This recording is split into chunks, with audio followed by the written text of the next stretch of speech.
And welcome to Fading Footsteps. Thank you very much, Isriver, who opens the show with 2 complications with the message, "Oh, hi, Kent."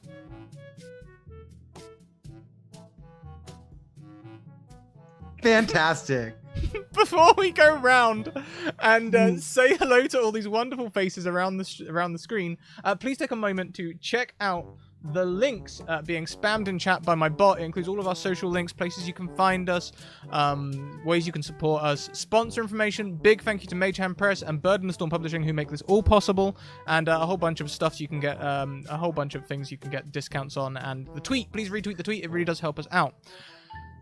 Holly, should I hand over to you for intros, or would you like me to lead intros? I can absolutely lead intros. Why don't you lead intros? I'll just start with me since I'm already saying words out of my face hole. Hi, I'm Sigophilia. I'm going to be hosting you all today. We are playing D&D 5e, and it's going to be a blast.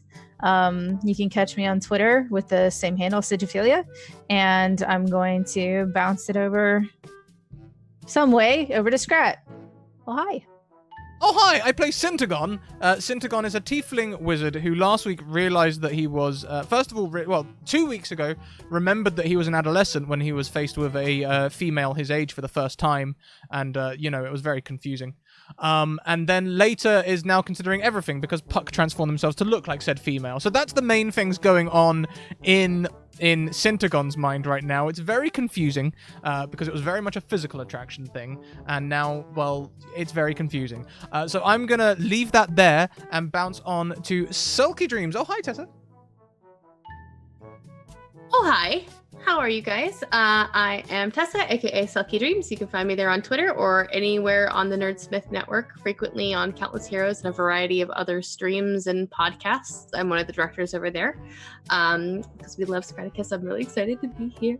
I'm going to be playing Phaedra. She is a centaur paladin who is kind of taking a little bit of a sabbatical away from her family duties of protecting the wilds to go explore and have a good time. So yeah, I'm excited. And we're gonna bounce on over to, I'm sorry, I forget your Twitter. Kent Weebs. Oh, hi. Hi there. Hey, Kent's what's up? How's it first going? stream, everyone. Kent's Guys. first stream. First stream here on the Twitch network. Crazy.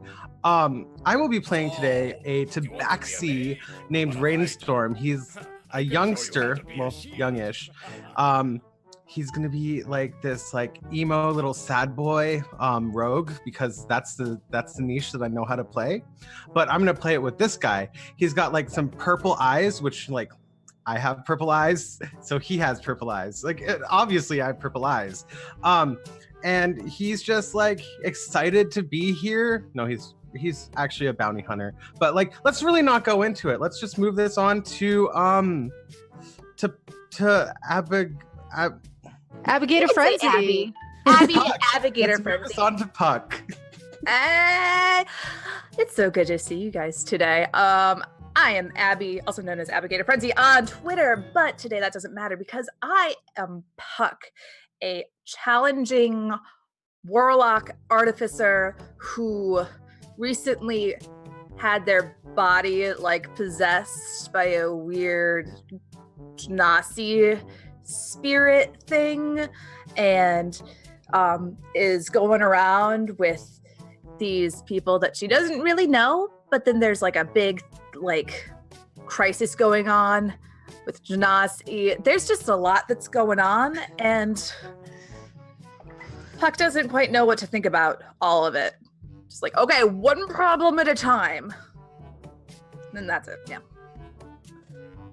So I feel like we've touched a little bit on the things that happened last time.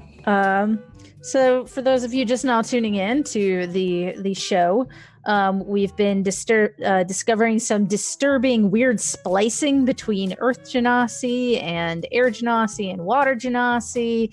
There's people melting, bursting into the sky. We got possessions. We got a jailbreak. We have some weird wizard named Kent who is taking us to a police kegger at around midnight, just after we finished a nice little exorcism. So I think that basically, sums up what we're about here. So where we left off, we were in a dank alley, the dankest of alleys, down by the piers with Syntagon and Puck. And we had just had our cleric leave us to foster the parasite within him. And as we take down the hut, our other member of the party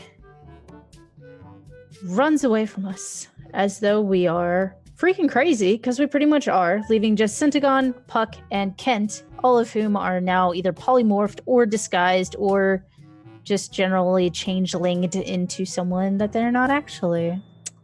This whole Kent and Kent thing isn't going to get confusing at all. Nah, well, that's why you don't. It's Rainstorm. I'm Rainstorm, but I'm honestly really freaking confused right now. Kent! I'll just talk in my Kent voice. It will be very easy to tell us apart. See, method acting obviously is required on this channel, so you have to just embody this tabaxi Rainstorm. I have faith in you. You can do this. I'm. It's coming. No pressure. It's coming.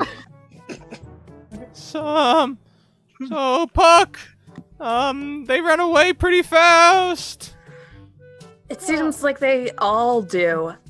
By the way, as they're walking, getting ready for this kegger police, Puck transforms yet again. Usually Puck in their normal human form is small, slight, has big, bushy, kind of crazy hair, and just has writing very like tinkery-ish. Mad scientist. Puck right now looks like a really kind of big, broad, a little bit like with a little bit of a belly, probably early 30s guy with just the most cheery, gorgeous face and gold curls. Oh, I feel like everybody just kind of runs away pretty quick. Obviously, we're too much for them. Well, of course, you are heroes, right? Or something like. Oh yeah, we're the best heroes, right? And they kind of do the manly slap on the back, like, I think this right, is the Synagogue. first time I've ever said it, but bisexual panic. I feel like it's my out of character duty because I know that Synagogue is going through some adolescent stuff right now to make this as complicated for Scrat as I can. I'm very much enjoying it. Oh, right, yeah, we're great. Oh! Oh, chat has reminded us, Syntagon, you are a dwarf right now. You have been polymorphed. I remember that. Oh, yeah, I remember now. Oh, no! Oh man! Your voice! That's like the coolest thing ever! Came with the polymorph. Whoa! Well, at least you're in a man's body. He kind of like gives you a bit of a smile, remembering with slight fondness his own trip through adolescence many years ago. Well, gender's just like not real anyway. Society just puts labels on everybody, but we're not going to talk about that because we're going to go get some information. Yes, from the how can you guys? Are you party people? Oh man! Hey, a couple of weeks ago at the student union, I drank a whole half pint in one sitting. Oh dear. Well, I'm sure it will be fine. Of course, nothing could possibly go wrong, he says, and you notice him take something that looks curiously like an antacid out of his pocket and pop it in his mouth. He'll take you away, like a winding way through the city, and you start to hear music when you're kind of a distance away. This is the most sophisticated one. So afraid. So you start hearing some music as you're walking along, and it starts getting louder as you get closer. Meanwhile, we have the police kegger. And at the kegger, we have a bunch of party people, including a centaur and a tabaxi. You guys are at this party. It's a pretty good time. There's a bunch of people here. All of the very badly drawn blue triangles on your map. Those are people. So what are you up to at this party? Why are you here? Who do you know? Okay, let's see. So if I can quickly interject, Isriver got a sub from Michael Wayne, and it gave his reroll to Kent. Then we've got 2 complications in the work with Kent mentioned in the donation. So remember that, please, Holly. Wait. Is it Kent the NPC or is it Kent Weebs the player? Maybe a little bit of column A, maybe a little bit of column B. All I see is Rainstorm the Tabaxi, but whatever. Tessa, you also get a reroll thanks to Michael Wayne, and Monstervet gives Holly a reroll and one temporary HP to Puck. Kent, thank you very much for gifting that sub to Gearless Mason. Gearless Mason, you also have a reroll to gift. Let us know who for, and I'll update it, but I won't interrupt so rudely again. Okay, party people, what you up to? I think right now the tabaxi is looking into the campfire, wondering what goods to steal. Okay. Or who to kill. But he doesn't do that. He's probably. Oh, make me a perception roll to see if there's anything good looking around that you want to steal. Oh, heck yeah. Hello, perception. Where are you at? I haven't been on Roll20 in like years. Here we go. How about a 22? A 22? Yeah, that'll definitely. So you're looking around and you notice that there's definitely a lot of police here, but they're also pretty distracted. Like this is like something that's, obviously relaxing for them. It's their day off. They've had this big party coming up. Several of them are definitely not tending to their coin purses. And there's a card game going on with the ones that are right here. They don't seem like they're really paying that much attention. They're definitely more like talking than paying attention to how they're playing. So you could hypothetically join their table. You could try to pickpocket someone. Okay. I think I'll go up to them and yeah, I'm going to go up to them and be like, hey, how you guys doing? We're doing great. The person who answers you is a dragonborn guy. He seems to be like kind of middle-aged, and he's like, can you believe that the police force invited us, the firemen, to this party? Yeah, crazy. You guys haven't put out fires since like 10 years ago. Well, I mean, we rescued some cats, and they all just sort of laugh. That's insensitive. They continue to laugh, and one of them is like, oh, you're just being too sensitive yourself. Come on, just play some cards with us. It'll be a fun time. Oh, you know what? I'm actually really down. Oh, what's your card game? The one that you're playing right now. Oh, okay. Yeah. Well, this is called Spades. Right, Spades. I've played that for like years. For years? Okay. Y'all can tell he's like barely 19, like not even like. Yeah, he's very young. Just. The other one at the table grabs the cards. And this one is a dwarf, and they look at you and they shuffle extremely fast and deal very fast all of the cards out. And he says, go ahead. Is there a way that I can do a sleight of hand check? Like, oh, okay. Is this to try to cheat? Yeah, definitely. Oh, yeah, for sure. Okay.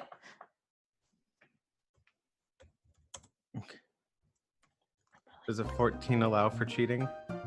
Well, in a perception for you. Okay. Oh.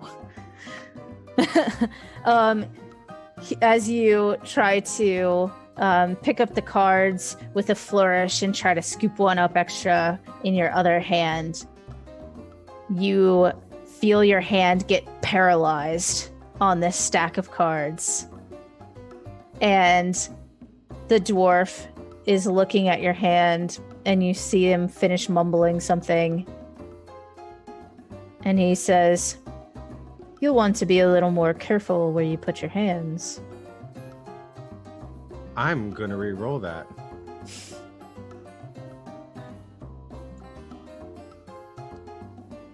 And as you pull your hand up, there's nothing there, but there's totally something in your sleeve. He doesn't notice, and he thinks that he spooked you sufficiently. I'm so sorry, Sir Dwarf. I'm new to touching cards and everything, so I just may have held them wrong. Well, there's no draw stage at the beginning of this card game. You guys don't play spades the way I play spades. Then this is strange. Well, and he goes and he explains the rules of spades, which I should have picked rummy because I don't know how to play spades as a human being. But he will go and he'll explain it. And the rest of them are kind of like... and the dragonborn slides you over a drink from the kegger, or from the keg that's sitting over there. Thank you for the raid, guys. Welcome, Wandering DM and Raiders. Thank you so much for the raid. So he slides you across a beer, and you guys can start to play. So, to play cards, would you roll me deception if you're gonna try to get through a moxie alone? Oh yeah. Or an insight if you're going to try to play it smart, read other people. I'm going to take your roll with advantage because you do have that card up your sleeve. Okay, sounds good. Okay, so that's going to be a 19. We'll see how the rest of them do.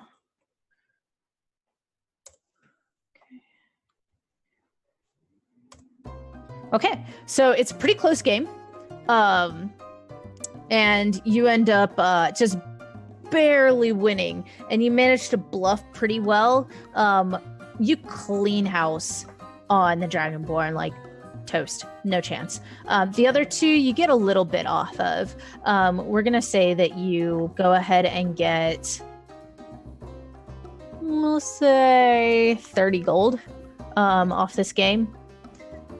Heck yeah. And then do you like scoop it up, or do you leave it in there to keep playing? I'll take like 10 of it for myself and be like, guys, I was just here for the fun. And okay, is there anything that I could like steal from them that they don't notice? Absolutely. Okay. The Dragonborn that's sitting next to you, you notice that at their waist, there are a couple pouches that aren't really clipped well to their belt, probably. And you're not really sure what's in them, but they're like really nicely made pouches, if nothing else. Like, are they shiny? Because they're like shiny. gold inlaid, like leather with gold inlays. Okay, well, Rainstorm is he's very attracted to shiny. So Dragonborn takes a big drink out of their tankard. Okay. Gonna try to steal this. Sir Dragonborn, I think you're a weak drinker. I think you should have another one. You're slow. Slow? I don't think you can. I don't know. Match me drink for drink then. We'll see who's slow. And they slide you another drink. Cheers. Cheers. Let's see. Is there a way that I can do a performance check and throw it over my shoulder? Yep. Okay, great. Okay. You are able to do that. And you hear someone behind you, so we're like, hey, and then like the other people don't notice. The Dragonborn certainly doesn't notice. And sets the tankard down, and it's kind of like pretty fast. I'm right next to you. Yeah. You're pretty fast at drinking. I think this is like I don't remember how many this is. I think I need to run to the bathroom. And they get up and they do a big stretch. Okay, I'm gonna do a sleight of hand right now. All right. That's a good sleight of hand. Thank you. You're able to get this pouch off of them without them noticing, and they sort of stump off down the direction of the topiaries.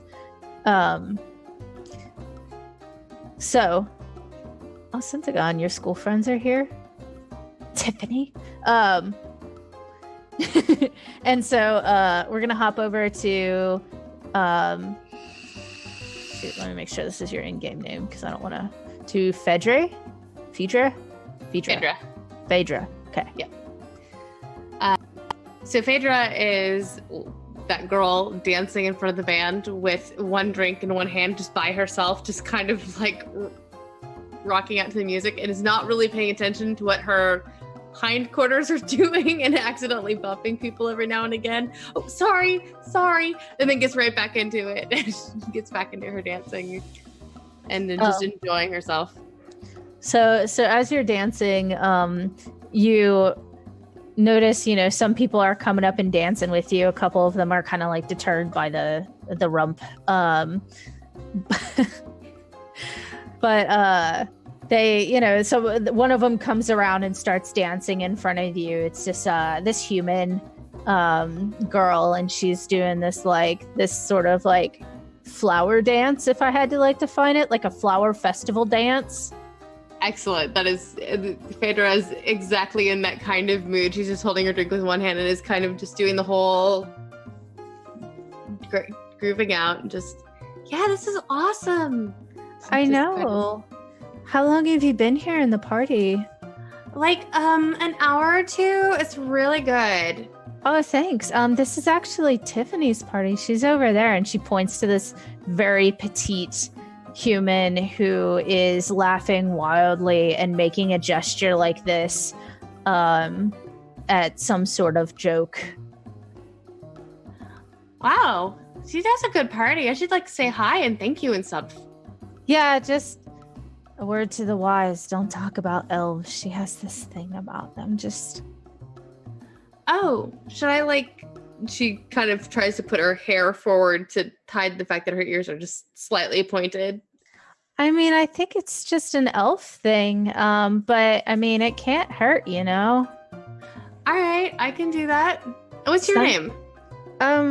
My name is Charlotte. Hi, Charlotte. I'm Phaedra. Hi, Phaedra. It's nice to meet you. And yeah, talk to Tiff. She's conditionally nice. Okay. Yeah. Come back and dance with me later. Sounds good. And she'll keep dancing around this fire. You see her like bend over and like pick up some grass and kind of like throw it and dance underneath it. She's just having a grand old time. Charlotte is Phaedra's people right now. So she'll just kind of make her way over to Tiffany to say hi, great party.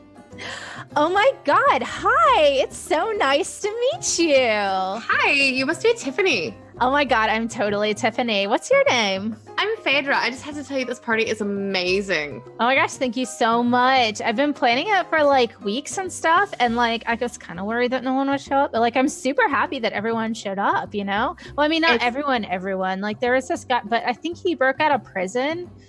So Oh wow. That would be quite the commitment to coming. Yeah, no, well, I mean, he wasn't really like under arrest, just sort of like soft under arrest. We're pretty sure he was like dabbling in some dark arts of like mixing elements together or something. But like, I don't know, he was kind of cute. I used to go to school with him, and I mean, he was always kind of a stick in the mud, but I mean, I don't know. I mean, he's okay, and he seemed really desperate, so I thought, why not invite him, Yeah, well, who knows? He might show up. Yeah, I mean, it might be fun. I don't know. If not, I mean, there's this girl over here, and she looks like, his kind, and she points to this tiefling who's this, like, sort of blush pink, and she's definitely one that you would not notice, like, in a party ever, like sort of like trying to be as small as possible and just sort of like not drinking anything, not talking to anybody, like that wallflower type. And she's just sort of like watching nervously, like kind of looking, almost waiting for something to happen. Well, hopefully everybody comes that you want to come and they all have a good time because you have put on one killer party. Oh my god, thank you so much. As long as it's not elves, I'm totally happy. But I mean, if an elf did show up, just I don't know, it might be fun. Okay. Good to know. Yeah. So have a good time. Enjoy yourself and welcome to the party. And she when she does that, she knocks over 2 drinks onto people, but doesn't even seem to care and just laughs and goes right back to it. Cool. Well, we can go be dancing. I hope your guy friend kind of shows up. Yeah, his name's it's Syntagon. Yeah, it was Syntagon. I remember. Yeah, I kind of hope he does too. I mean, I might have to arrest him after, but in the meantime, have fun while you can, right? That's the whole point. Exactly. You only live once unless you get resurrected, and then you live a bunch of times, or maybe reincarnated. I don't remember. I skipped that lesson in wizard class. I think it's both. I think you could do either or. Yeah. That sounds right. Okay. And she'll go off, and we're gonna hop over to Puck and Syntagon. You arrive at the party with Kent. There's a very, very large house, and behind it, you hear this music coming. And as Kent leads you around the back and through on a gravel path past some topiaries, you can see tons of people that look suspiciously like blue triangles around the party. You also see, curiously, a tabaxi, which you have not seen any of in this country so far, and a centaur, which you definitely have not seen in this country so far.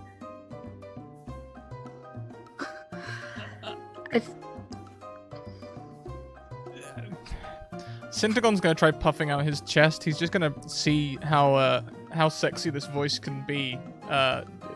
Is what's happening in his mind, but his voice will just sound slightly different than everyone else. He goes, "So Puck, how do you think this voice sounds?" My dude, that is just like, I'm really surprised because I didn't know with the polymorph, like your voice could change. Like, nobody's gonna suspect anything. Like, good job. It's definitely interesting. Oh man, that's what we're going for. As Puck, as kind of this not Puck-like figure at all, kind of strolls forward and really, really loudly was like, "Where's the party at?" And there's like a general uproar as you say that of people like, yeah, and you hear Tiffany going like, "Oh my god, yes!" Can't touch Tiffany. Wait, and Puck is kind of gonna pull Syntagon to the side. Tiffany? You mean like the girl from the who locked you up? Is that the girl that I didn't get to meet? Because when I wasn't myself for a while. I mean, she's totally awful, but she's also very hot. Ugh, it's like the worst. It's like the worst combination. Okay, so we're going to stay away from Tiffany unless we need information. I think. Syntagon, roll me a perception check. Oh no. Yes. This is so weird. This is not Syntagon's voice.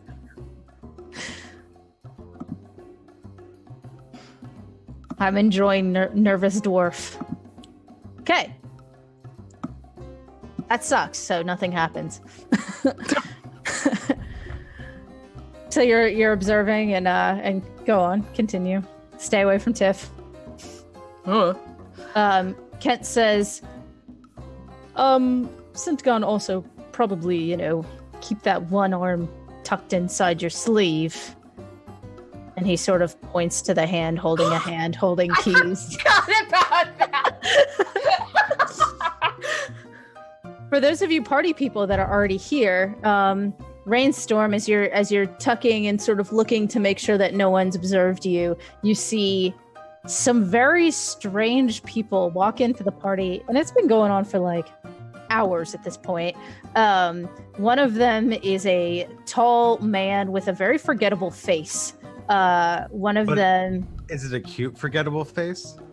It's a handsome, forgettable face. Okay. But Right. he's also a bit older, like salt and peppery handsome, but pretty forgettable, strangely.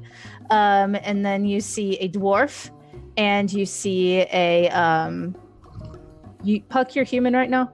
I'm a human. A human with Obviously.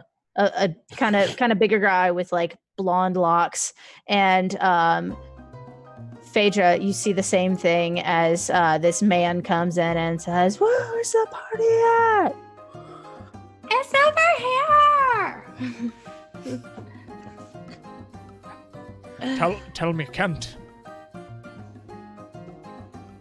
Do you know how to cast the Lesser Restoration spell?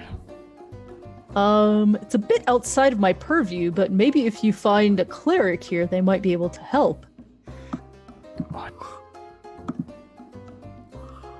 I will look around the room for a cleric. You can make an investigation or perception for that.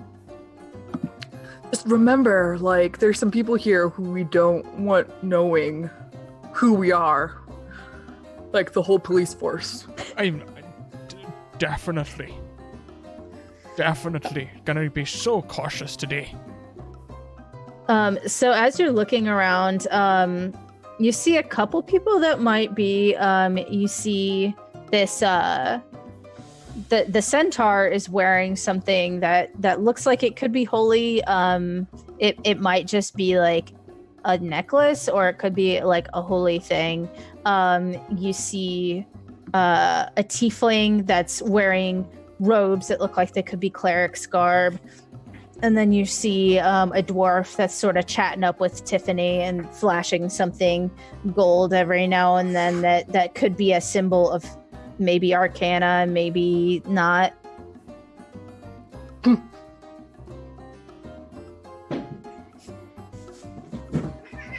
I'm not going to go near Tiffany.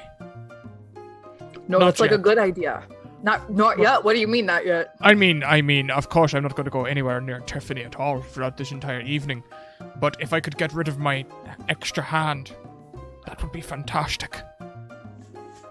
We're gonna get that hand off, and then we're gonna have a great time. And from what I've heard about Tiffany, she's a real bitch. So, like, we're probably just gonna stay away from that, because we're gonna have fun. Like, I'm gonna go and seek out some of these clerics, and I'll head towards the closest one. Okay.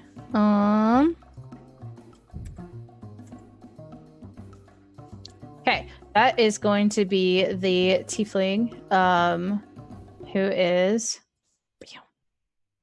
pink. Rat chair. Hello there. It's not very often I see many tieflings around. She looks at you, and she's like this. Like I said, she's like blushing pink, and she has this curled hair. She's probably like 3 or 4 years older than you are, so she's pretty young, and she is very, very cute, but in that not very hot kind of way. And she looks almost quizzically at you, and she says, "Hello." And if anyone had telepathy right now, they would hear Syntagon's mind go, "Fucking freshers, damn it!" And she says, she holds out a hand and she says, "I'm Cordasa." Cordasa! That's a very pretty name. Tell me, Cordasa, do you study clerical stuff at all? Oh, yes, I do. I'm actually, I'm a healer. I'm studying to be a healer. That's perfect. What's your name? Dwarf? Sean Sean. Tagon. Her face kind of falls a little, and she looks around distractedly. Okay, was there something I can help you with? I wonder if you happen to know the Lesser Restoration spell. Of course, that's Clericking 101. Are you ill or cursed or... As it happens, I am cursed. Now tell me, can you keep a secret? She smiles, and it just lights up her face, but it's very mischievous and very genuine somehow at the same time. She says, "I keep many secrets." Excellent. He's gonna just produce this hand from in his sleeve. My hand is stuck in a hand holding some keys. And I punched my mic, I'm sorry. So you want this on the hand? That would be fantastic, yes. She looks around kind of conspiratorially, and she says, "Watch this." And she kind of puts her hands very casually over this elf hand without touching it, and casts something not on your hand but on the keys, and the keys fall, and your grip loosens. And now you're just holding an elf hand. That's brilliant. Thank you. And Sean Tagon, like, hold this one for a minute. Thank you so much. That's great. Real great. Sean Tagon. That sounds a lot like someone I'm looking for. So, looking for someone named Sean Tagon. I can show you how to be. Yes. I mean, I'm new to this place, so I doubt that'd be me, but perhaps. He's traveling with someone named Puck, and there's something I have to give to him. Oh. Yes, his name is Syntagon, though. He's very handsome, she says, and she blushes a little, but he's a tiefling. So will you let me know if you find him? And after a second, Syntagon wipes the look off of his dwarf face and is like, oh, there. I can see where the confusion was. Yes, Sean Tagon, Syntagon. Very similar names. What a coincidence that is. Very dissimilar people, though, except he would also be probably causing trouble if I know him. Do you know him? In another life, I think. And then suddenly, Syntagon's mind is full of fuck. Roll me an intelligence save as she pulls something out of her pocket that glistens, sort of a turquoise. As she does, you have almost a memory of giving it to her, but it's like almost it's someone else's memory, and she sort of like holds it for a minute, and as you look, you can see that it looks like it's something you would attach to your horn that would also like clip onto your ear, like a type of jewelry piece. And she looks at it for a minute, and she looks at you and she says, I'm sorry, I'll just keep looking. I'm glad to have helped you.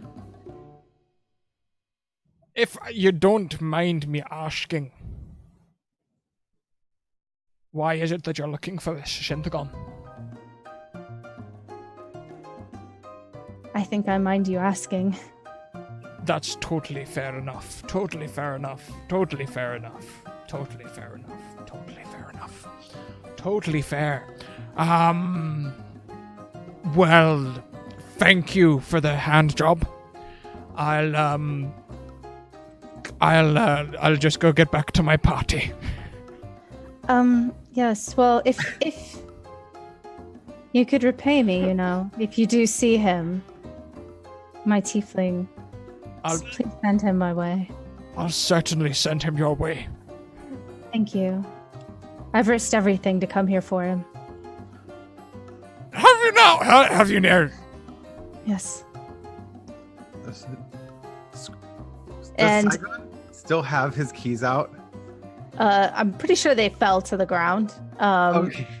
And then he got really distracted. So Syntagon, as you kind of like back away from this woman, you almost trip over a tabaxi that's like Darted from across the room.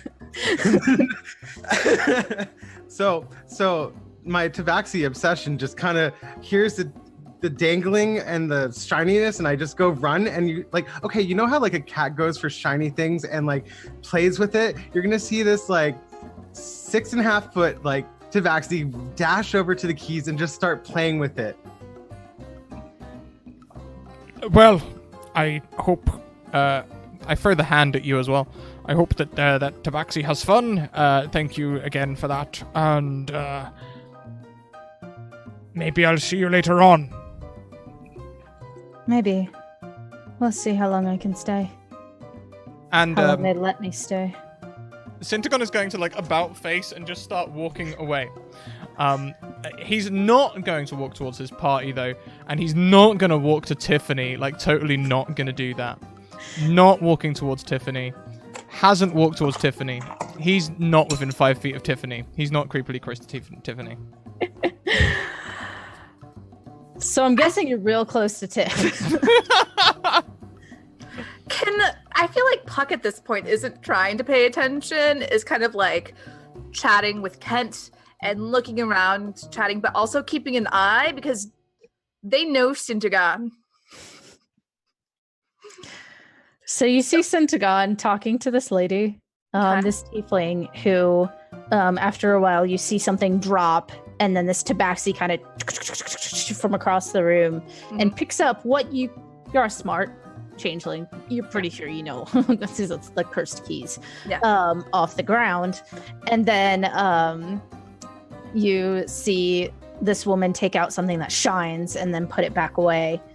And then Syntagon kind of like backs away and heads off towards definitely not Tiffany. Definitely not. Puck's gonna turn to Kent. Do you want to go get Syntagon, or do you want to go try to get those cursed keys back from the Tabaxi? Oh, between puberty and...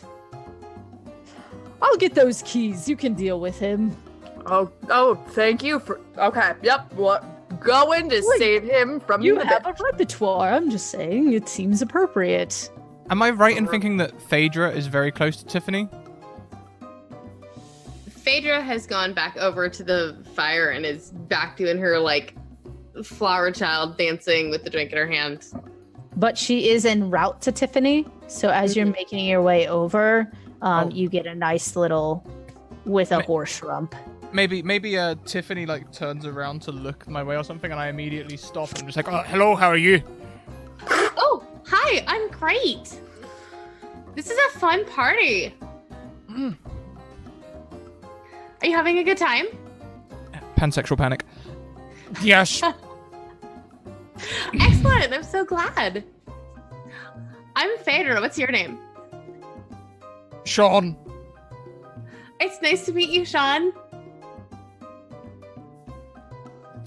What, are you with the police? Oh no, I was just invited to come and hang out. I was gonna say, because you have to tell me, otherwise it's illegal. Oh my god, you're super funny.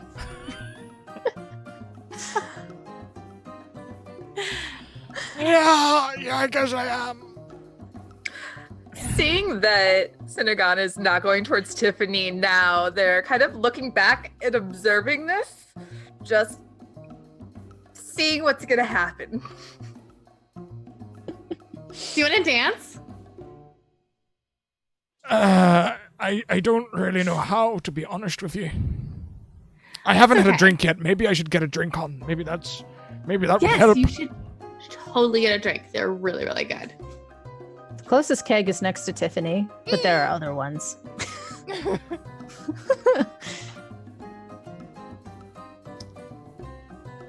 You can do this, you can do this, you can do this, you can do this, you can do this. Walking over towards Tiffany, you can do this, you can do this. Just getting a drink next to Tiffany. That's all I'm doing. She glances over, looks you up and down, kind of gives a little smirk, but doesn't say anything to you. Oh my fucking god, she looked at me. Oh my fucking god, she looked at me. Oh my fucking god, she looked at me. I'm gonna kind of walk stride up and do the manly kind of low pat. Hey, buddy. I was wondering where you got to. Oh my god, who are you? Cup! It's so good to see you. Cup? Yeah. Oh my god, is your name Cup? I love your hair. What do you do? Not you. Cup, what do you do to your hair? Oh, no, it's totally fine. He's my friend. You know, it just is naturally, like this, you know. But that's shiny? Yes, but, yeah. Oh my god, you have to get a drink with me. You know what? Oh, come on. And I look towards Syntagon with my eyes. I kind of look towards Kent. Yeah, I would love to have a really nice drink with you. What did you say your name was? My name is Tiffany, but you can call me Tiff. Oh, okay. Yeah, Tiff. So my name is Cup. I know it's really weird. It's like this nickname that I got from school. You know how things go. It kind of sticks with you. He got hiccups and wet himself. Yeah. Did they then say ICUP? Get it? Oh, yeah. Oh my gosh, Yeah. it's so funny. I'm so funny. Mm-hmm. Yeah, that's hilarious. Syntagon fills a flask, downs it, fills another one, and then heads back over towards Phaedra. Meanwhile, Rainstorm is picking up these keys, and this gentleman with the strangely forgettable face comes up, and he says, hello there, young guy. Are you looking for something in the grass there? Are you talking to me? Yes, hello, I'm Ken. Ken. Yes, Ken is my name. Hi, I'm Rainstorm. I'm playing with these keys because I don't know why. Sometimes I do things. Huh. Well, it's nice to have a little bit of spirit in your life, but they were very, very cursed. You have a hand stuck to you. They're mine now. I see. Well, what do they open? I don't know. They're shiny and I like them. The shiny. Well, that's as good of a reason as any. Just, as long as they're not magical anymore. Do you care if I inspect them to make sure that there's nothing else lingering? No, don't touch them. Well, I don't need to touch them. Just look at them. I'm going to do an insight check on you because... Okay, not 20. Very nice. So, so you're looking at this guy. Are you trying to figure out, is he, a sniffy guy? Why is he talking to me? Actually, no, it's more like these keys probably have some value, and I want to know why he wants them so badly because random guy with random face comes up to me. I don't trust. These have to be worth something. So also, there's an elf hand holding it, so, There's an elf hand by it. Buy it. Yeah, they disconnected, so there's just a severed elf hand that looks very healthy, laying next to it.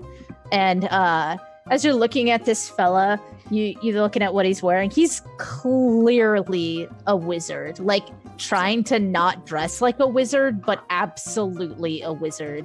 And you're sort of looking at the keys and the hand there, and you're like, okay, clearly there was something magical going on over here. This guy's trying to look like he's not a wizard, but absolutely a wizard. You don't think he's a thief? He still has the pointed hat and everything.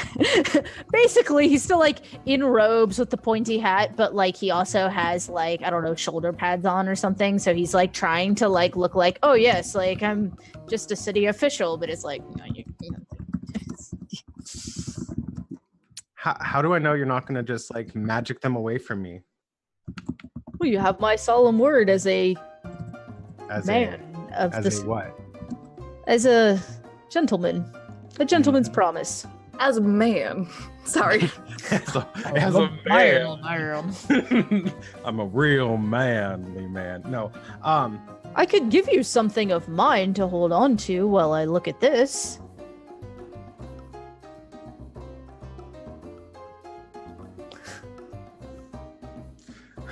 Trust does not come easily from this guy.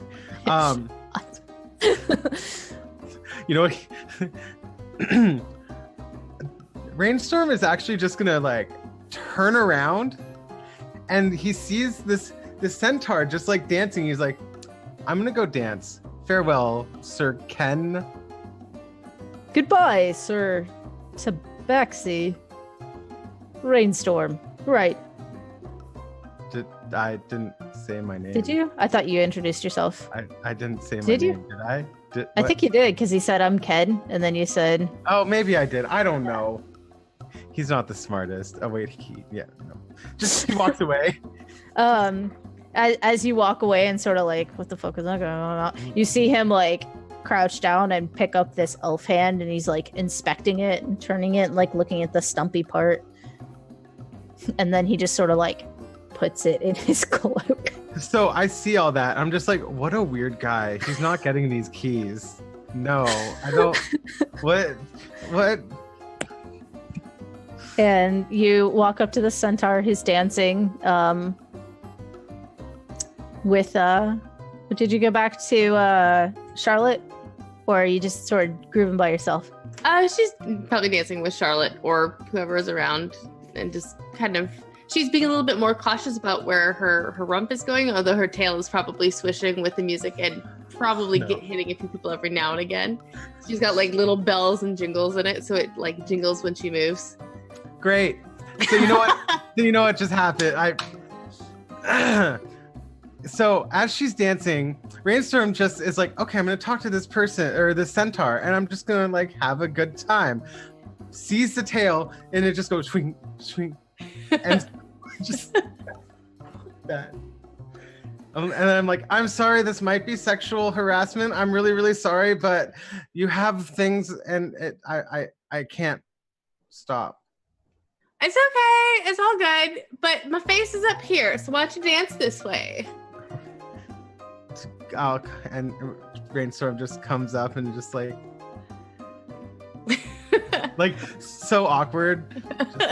Just, how are you doing? I'm good. Isn't this like the best party? I don't know. This is my first party. Really? It's kind of like my first one too, but I was told that you should be like super into it. Just be in the moment and enjoy yourself. So that's what I'm trying to do. I mean, that's a really good advice. I think, yeah, I'm gonna try to dance. I don't know how good he is at dancing. Make me an acrobatics or performance. Yeah, let's have dancing be like fully rolled. I want to take all of these characters and like get them into a real party where they can feel comfortable and just like not worry about, oh, it's my first party. Not There we go. good.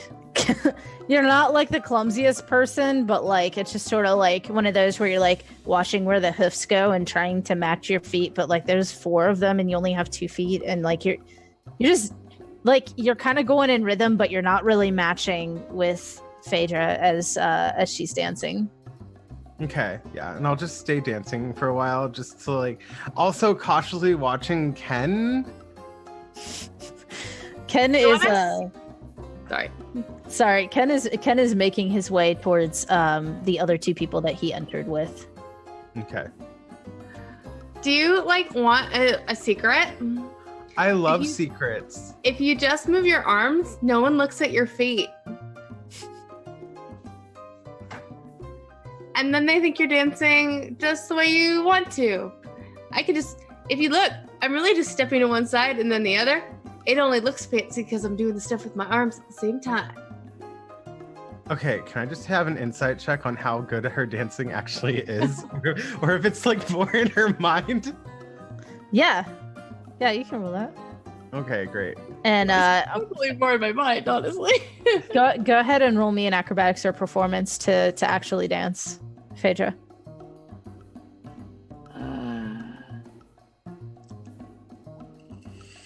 8. It's not great. Not good. You're looking down at the feet and you thought it was because there were 4 of them, but now you realize it's because like the rhythm is not She's quite just really there. bad.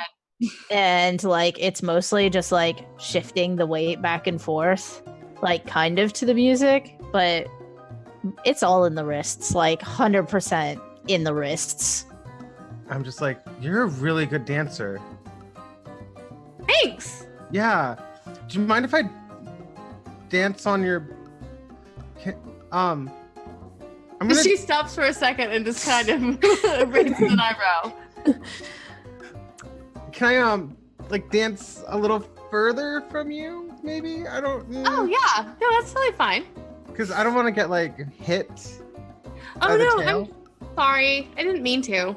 No, it's fine. It's fine. You're really good though, and I don't want to like be looking bad around you. Oh, you're super sweet. I'm Phaedra, by the way. I'm Rainstorm. It's nice Hi. to meet you. It's Both great of you meeting make a perception check. Oh man. I see nothing. You It's see the risk. nothing. However, Rainstorm, you start to feel like really itchy along one of your sides. Like super itchy. Like really uncomfortably itchy all along your side. And you think about it and you realize that right in that like area is where you put that pouch you stole off of that card player. Crap. Should I investigate it? Probably. I should If it you want to, or you can just sort of tough through it. You know what? I'm gonna check it. Check it with a investigation, probably. So as you like go to investigate, are you looking at the pouch or are you looking at yourself? I'm looking at the pouch because I'd probably be looking at I'd look at this pouch. The pouch is open. You do not open it. It looks empty inside. That's weird.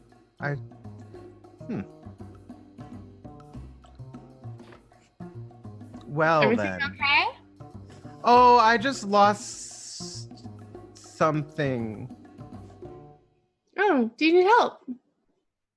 I mean, no. Make me Okay. a con save.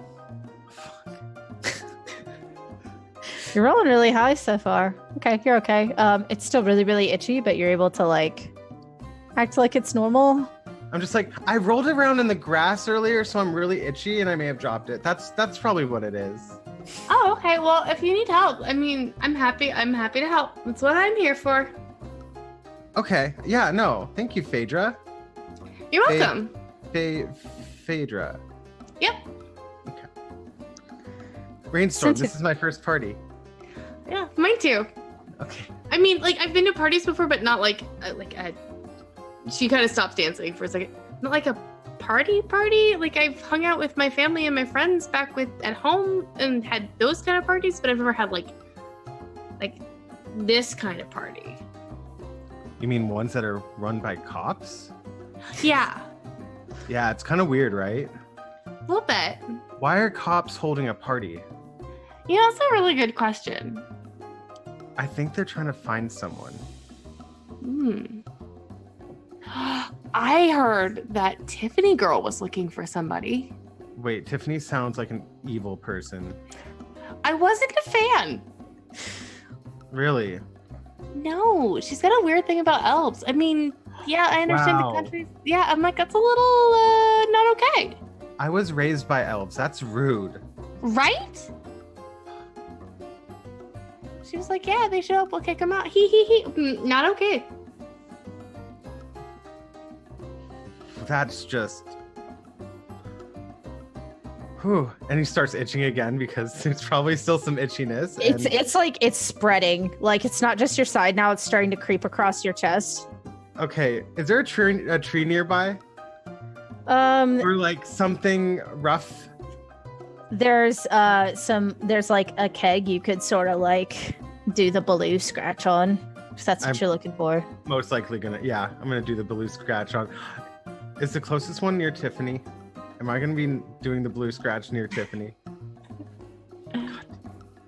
You don't know it's Tiffany, though. You've never met Right, Tiffany. right. No, this is just player knowledge. Yeah. Yeah, so I'm gonna go up to the nearest keg and just start like just meowing and scratching, getting scratched by it, and of course probably purring at the same time because, Passing As- Syntagon on the way as well, will definitely. Yeah, you'll pass by the dwarf that dropped the keys and talking to this woman and this very beautiful man, and Kent is like standing there also, which we're gonna hop over. As Kent approaches, he kind of like looks with alarm that passes very quickly at Tiffany and at Puck, and sort of sits by Syntagon and like pours himself a drink and is like,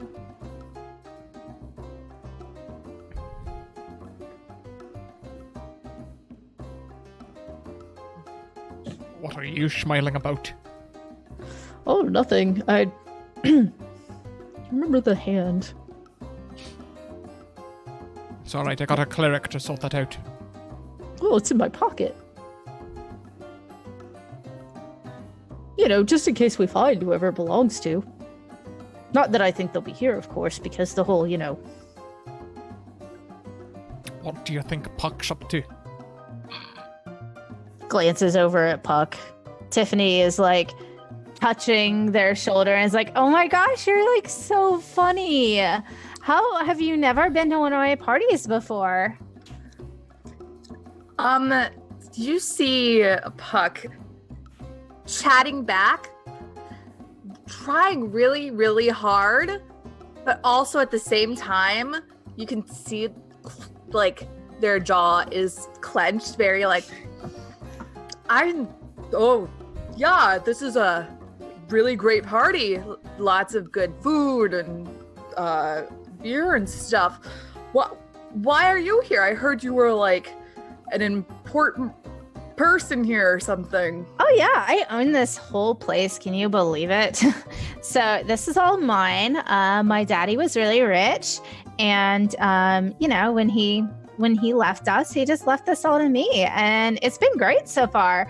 But this party, I don't know if you know, there's this wizard that we were trying to catch for like the longest time, and we finally caught him. And I thought he would be getting here much sooner, so I sort of had to push the date back a couple of times, but we finally caught him. His name is Kent, and he's like been killing people and stuff, I think. Maybe like trying to like do something elemental, I don't know, but we finally caught him, and I'm pretty proud of it. I mean, I was totally there when they brought him in, and it was he was a scary guy. He was like 7 feet tall and like pulling muscles, and he beat someone up as soon as he came. I know. Psychopaths like that, you gotta be really careful. That's brave of you to take such an active part in his arrest. Oh, thank you. There were some other people involved too. This whole thing has turned out to be this big conspiracy. There was this guy I actually used to go to school with him. He was like really annoying, but he was involved. You never think like the people you go to school with, they'll come back, and like be a part of this criminal thing. But like, and he's totally the type of person you would expect to like go crazy and kill everyone. He's that silent, always studying, like not super good looking, didn't go on dates, if you know what I mean. And now he's apparently involved in this big conspiracy with all these like killers. I don't know, it's weird. And then there's this other person that like they have like kind of a hard face to peg, but their name was Puck. I definitely remember that because that is just like a weird name. But then so we caught them all, and they were like, it was totally my doing, and they are gone for good. I mean, what can I say? I'm good at what I do. In the background, you just hear Syntagon turn to Kent and say, if you'll excuse me, Kent, I need to go and look over at Phaedra again and be like, I'm feeling a little hoarse, and head over Phaedra's way. Poor boy. Okay. Puck, you see Syntagon walking away, probably a little stiffly, and Kent sort of like looks between the two of you as though not sure like where he should be going at this point. You see if Kent looks at Puck's gonna go and have that like realization of, oh shit, he doesn't realize what I'm doing. So it's like I'm okay here. If you need to go deal with adolescents, you can go deal with adolescents. He kind of watches Syntagon for a minute, and he kind of like taps his nose, and he walks off to someone else and starts talking to them. Okay. No, but like, okay, so out of character, we came to this party to get more information about whatever the elemental stuff is happening. Okay. Because Kent had said that he was trying to separate corrupted like non-elementals that had been fused with elementals, but he had no idea who or what was causing them to get mashed together like this. Yeah. So, like, let's say, like, so you caught a really crazy psychopath, and you said there was something with, like, elementals, and he was doing some weird, like, experiments with them? Yeah, like, I'm pretty sure he was killing people. Oh my gosh, do you know why he was doing this at all? That's so weird. And if Tiffany's not drinking anything, Puck's gonna kind of be the gentleman and like hand her another drink. She kind of looks at it and winks at you and like pulls out a flask, and she says, "Well, I'm sorry, do you want some?" Oh, you know what? I'm good. I wouldn't want to take it from you. I'm good with this. You guys provide great booze. It's really good. It's my secret stuff. Well then, I'll totally, yeah, for sure. Load me up. So Puck is gonna pretend to drink some of this. Performance or deception me? Ooh. Bring it.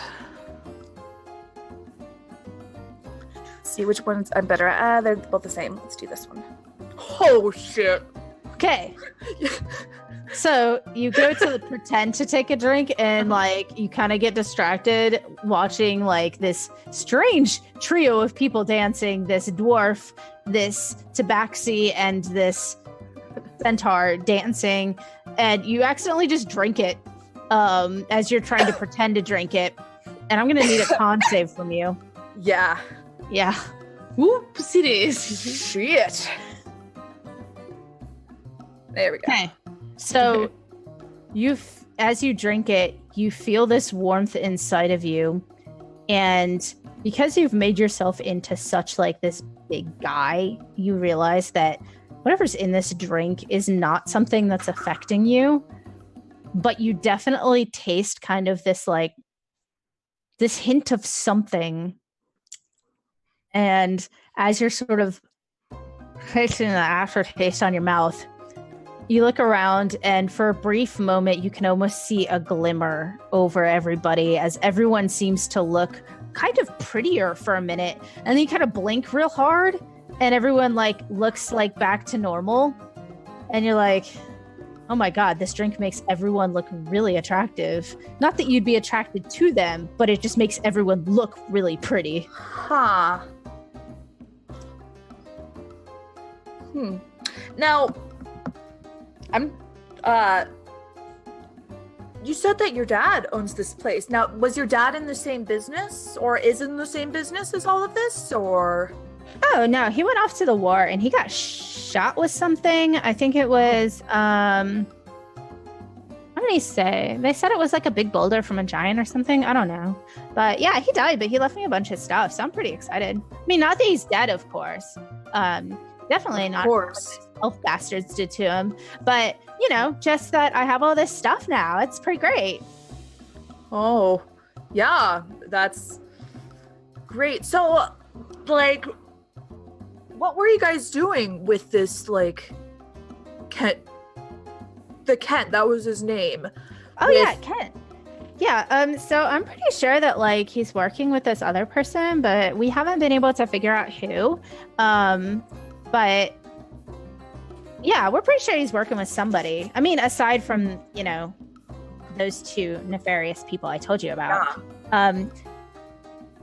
It's really weird because, well, we also have someone kind of working to stop that problem, yeah. I think.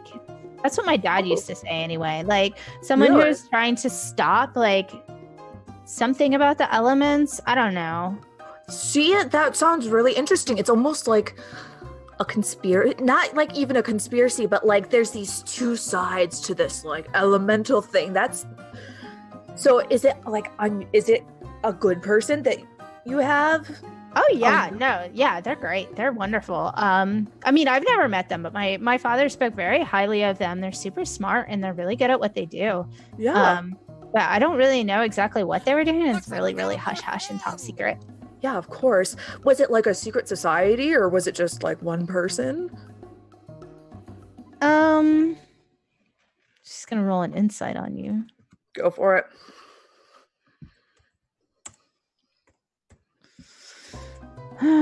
Insight is wisdom, right? Or is it int? I don't know, to be totally honest. Insight is wisdom. Wisdom. Okay. So, Yeah. She's not super good at wisdom. Okay. So she's just like, oh, this person's so interested in me. So you said, what was it, like a group of people or whatever? She says, well, from what I heard, it was more like the big wig and then like peons, if you know what I mean. Oh, yeah. And I know that like she was doing something with the ocean or on a boat or something. I don't really know, but like I said, it was pretty top secret. We just knew that it was somewhere on the water. No names? Like, this is so interesting. Everything's so like hush hush. Oh my God, right? I mean, I'm sure you're very interesting too. Like, what do you do for a living and stuff? Oh, I don't know how I can get an idea of whether she's gonna say any more information because I've been trying to dig for a name and she hasn't given me anything. You can guess by what she said so far and the fact that she's just been spilling it. If she had a name, she'd give it to you, but she doesn't seem to have one. Yeah, I have to go. You know what? It's been something talking to you, but gotta go. See you later. At this, Puck is going to walk away, and as they're walking away, I'm gonna cast Prestidigitation. For the whole night, I want the sound of intermittent farts and a really bad smell to follow her wherever she goes. Perfect. Throughout this party. Perfect. All right, you do so. And you go on over. Are you heading back to Syntagon? If I see him within range. Yes. Yeah, he's pretty close, and he's dancing with these two people that you saw, and they seem to be. Two of them seem to be having a decent enough time. And Syntagon Syntagon, are you having a decent enough time? He frowning all the way up to Phaedra, but will sort of like when he gets there. Hello, I'm back.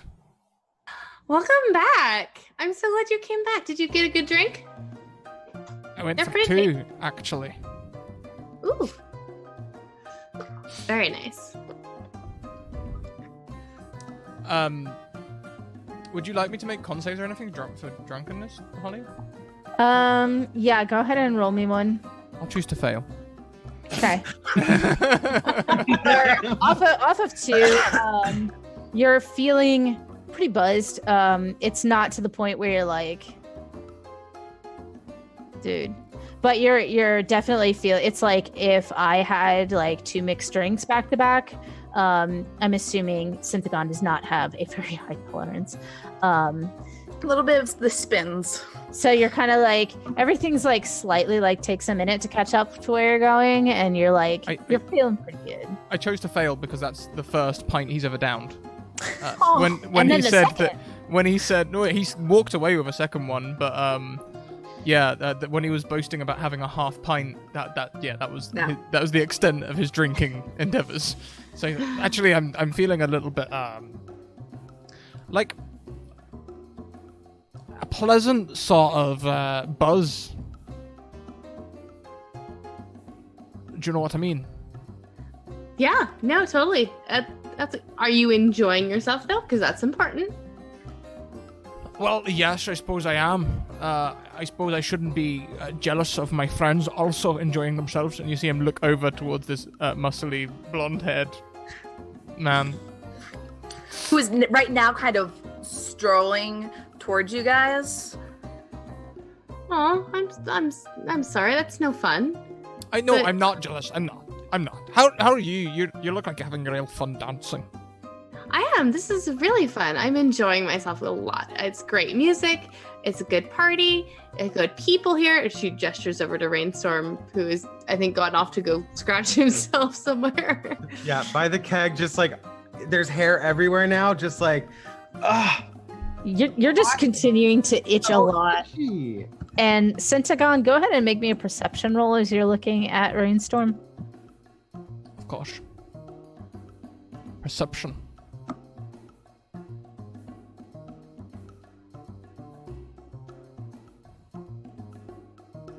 It just looks real itchy.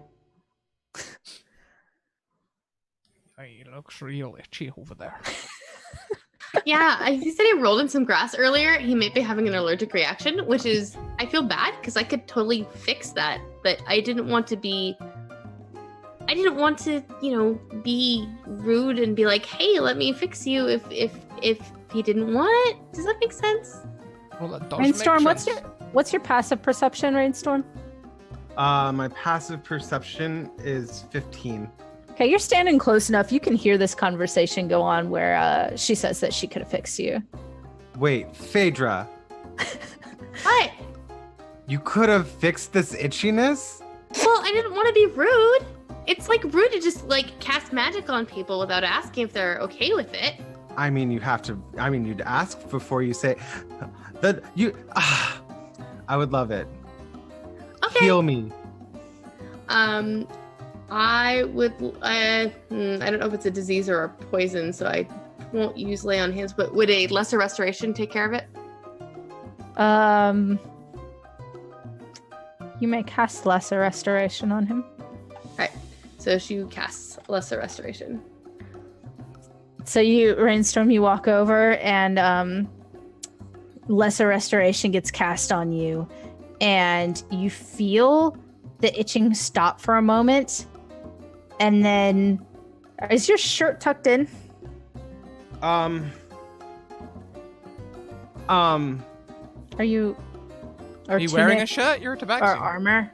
I'm wearing I have a robe of many things on and like some light armor. Okay. So I don't know if I would actually be wearing a shirt. So with your like under your armor, you start feeling it be sticky now.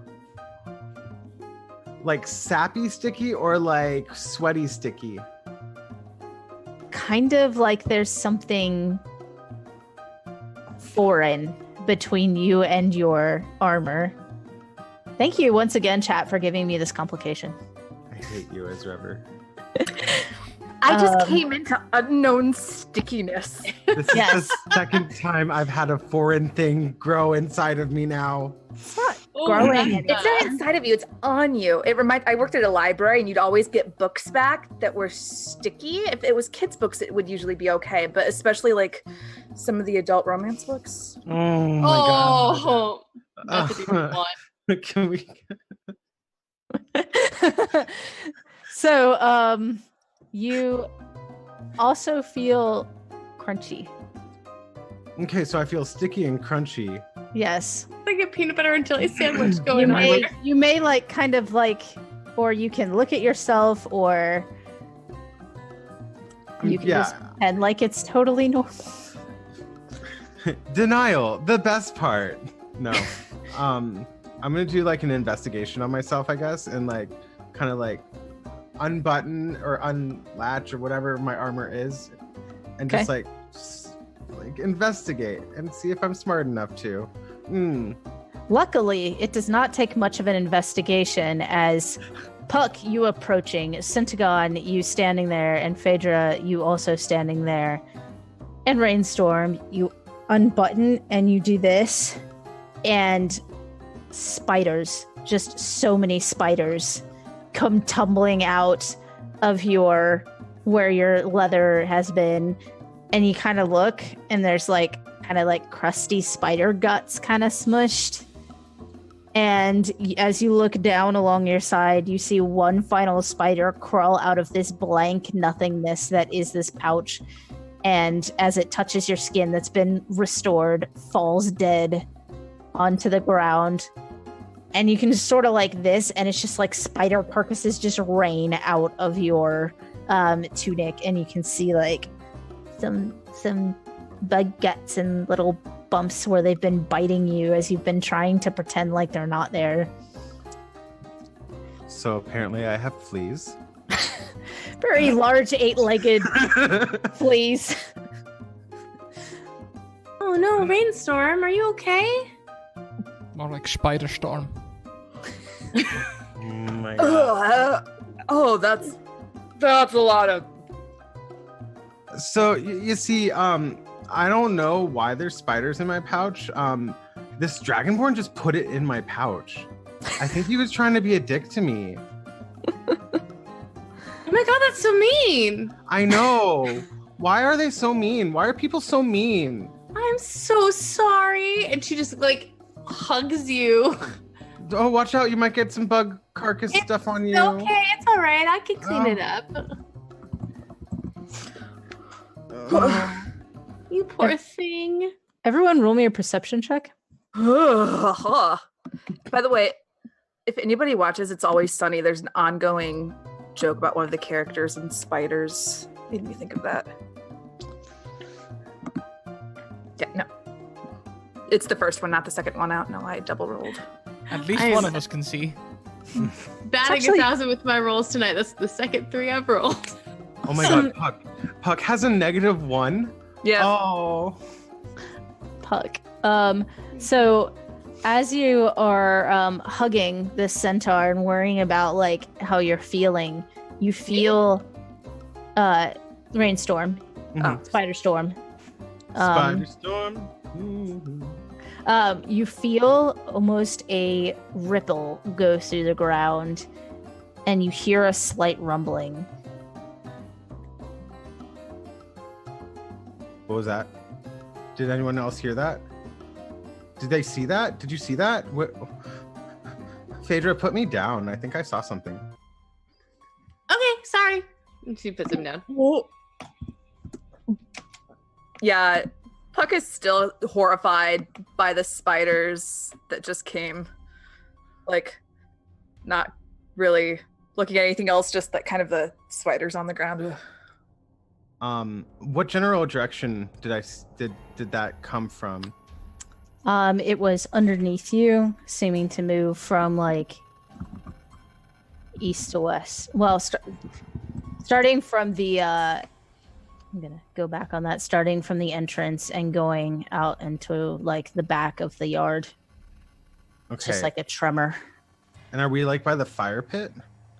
Y'all are actually one of you drag yourself to where you'd be. You'd be somewhere around the fire pit. Tiff is up by this table, Okay. farting loudly. Oh, yeah. and spirally.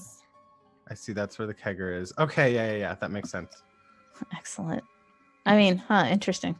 I So don't like this. so you feel this tremor go. Who did I make the potato sack? That's great. That's me. That's Puck. I'm so happy. Go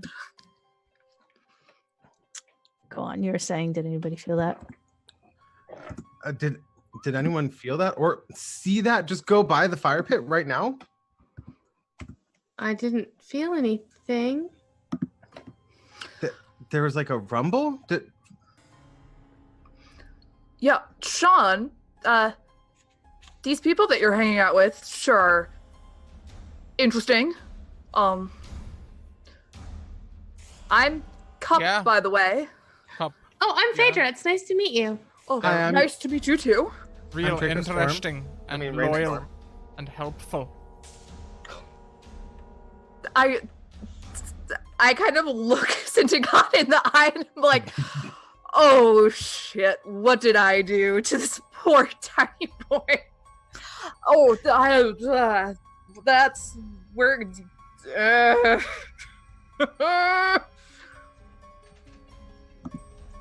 Yeah, let's. We'll talk about that later. Yes, But- I suppose we will. Okay.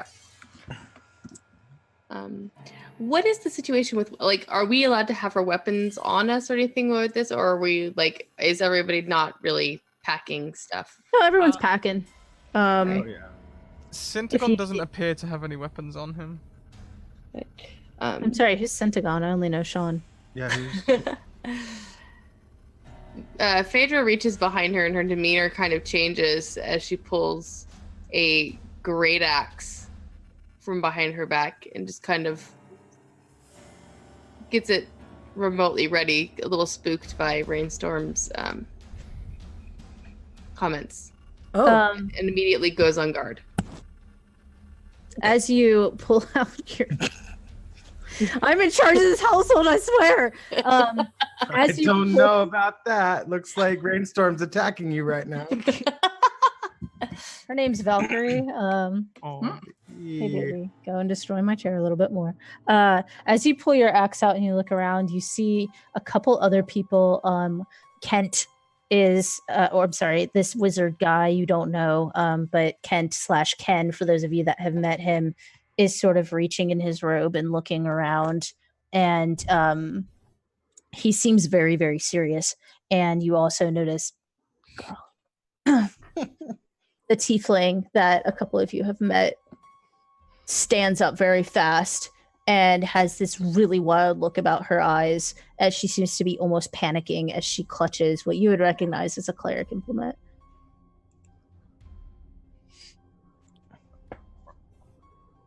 And everybody on their rapier, like, oh, everybody roll me another perception. You do not. I was gonna say Rainstorm. You don't need to roll, but you're totally fine with it. Okay, so can I use my reroll, please? Definitely. Let's see here. Let's try this again. Beautiful. So once more, Rainstorm, you see this tremor go through, and it doesn't look like it's just a straight tremor.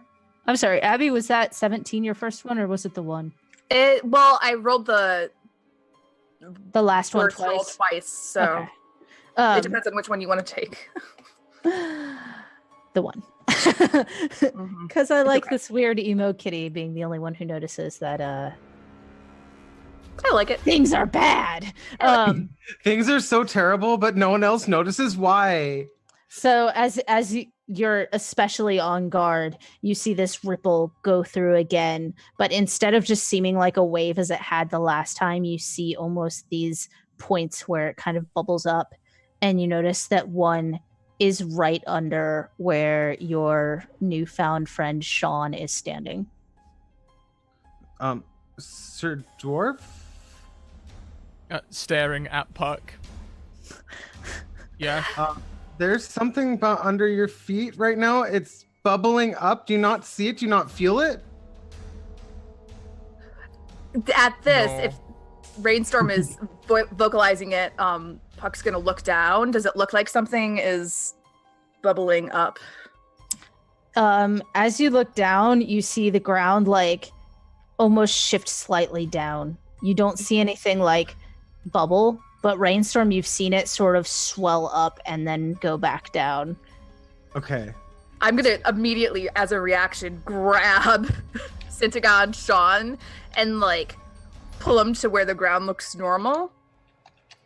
What was that? You saw it, right? What was the ground? I haven't seen it yet. The ground was like there was a There has to be something in there. Or magic? Or in there, like in the ground? is it Tiffany? Oh wait, I don't know Tiffany. You've heard about Tiffany. I bet it's Tiffany. The notorious TIF. Bitch. But no, Tiffany is trying to chat up some guy right now, completely oblivious, and he is looking not really into it. Like, kind of like, I'm listening to you because this is your party, but like, Those farts, though. Those parts, though. Yes. All right.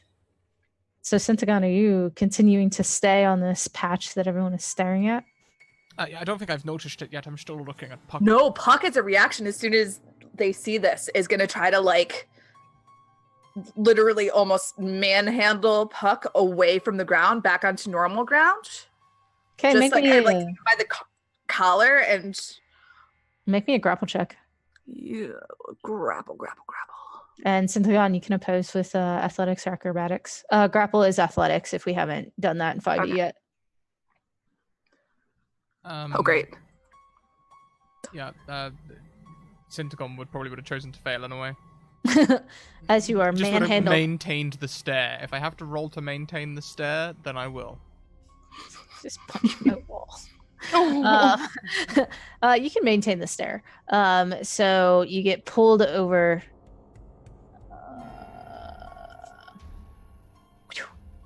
behind Puck. And everyone roll me some initiative. Whoa. I'm scared. At least I get advantage on that one. My terrible rolls tonight. Sorry, I'm just gonna make a really quick roll for 13 slots of something, if that's For cool. sure. Yeah. Okay. If the stain's maintained, I feel like Puck will almost just like grab him and they're holding them like in midair. Well, Okay. Syntagon's just like, Whilst trying to maintain the frown, the way you lift him so easily, he sort of like quavers a little bit. No, I'm Okay, angry at you. I'm angry at you. I'm angry at you. why, we're gonna talk about this later. We're rolling initiative, Syntagon. Sorry, I have like 3 people I need to take care of. Wait, I'm always so bad at this. Where's initiative at? Oh, right there. Okay. So we have Puck up first. And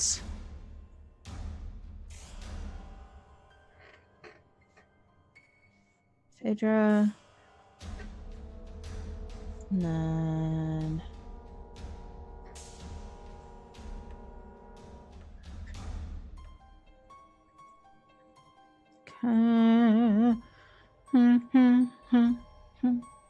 spooky music.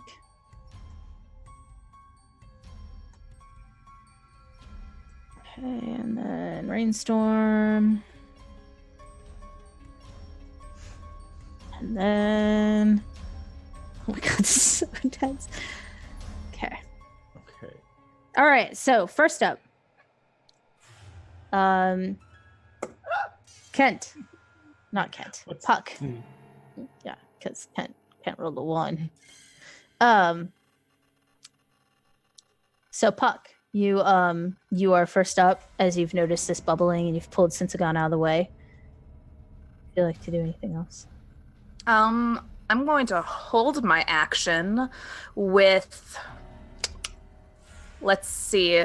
Basically, at this point, Puck is just very cautious. If anything attacks Syntagon, Kent, or any of the people in my immediate vicinity, is just ready to either be attacked or to defend. Okay. Next up is Phaedra. Phaedra is keeping an eye on the bubble and is slowly backing up about 30 feet or so, just so if something bursts forward, she can charge it. So she's gonna move back 30 feet and then hold her action to charge whatever comes out of the. Ready in action to charge whatever comes out of the hole. Okay.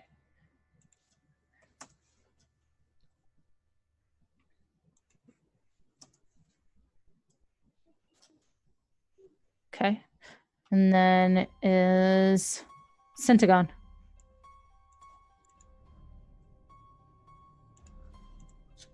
Sorry, Sean. Sean, I'm just thinking. Sean is not sure if he's ready to drop his disguise yet. So he's going to maintain eye contact with Puck. But I would like to hold a spell for if any of these 4 get attacked, if that's okay with you. And then on to Rainstorm. If you want to go ahead and you can actually pull your guy onto the map. Just pull over where your name is and put it on the map. I don't have a guy yet. I didn't make a. Yeah, you do. thing. Yeah, you do. I made you a thing. Oh, I mean, how do I do this again?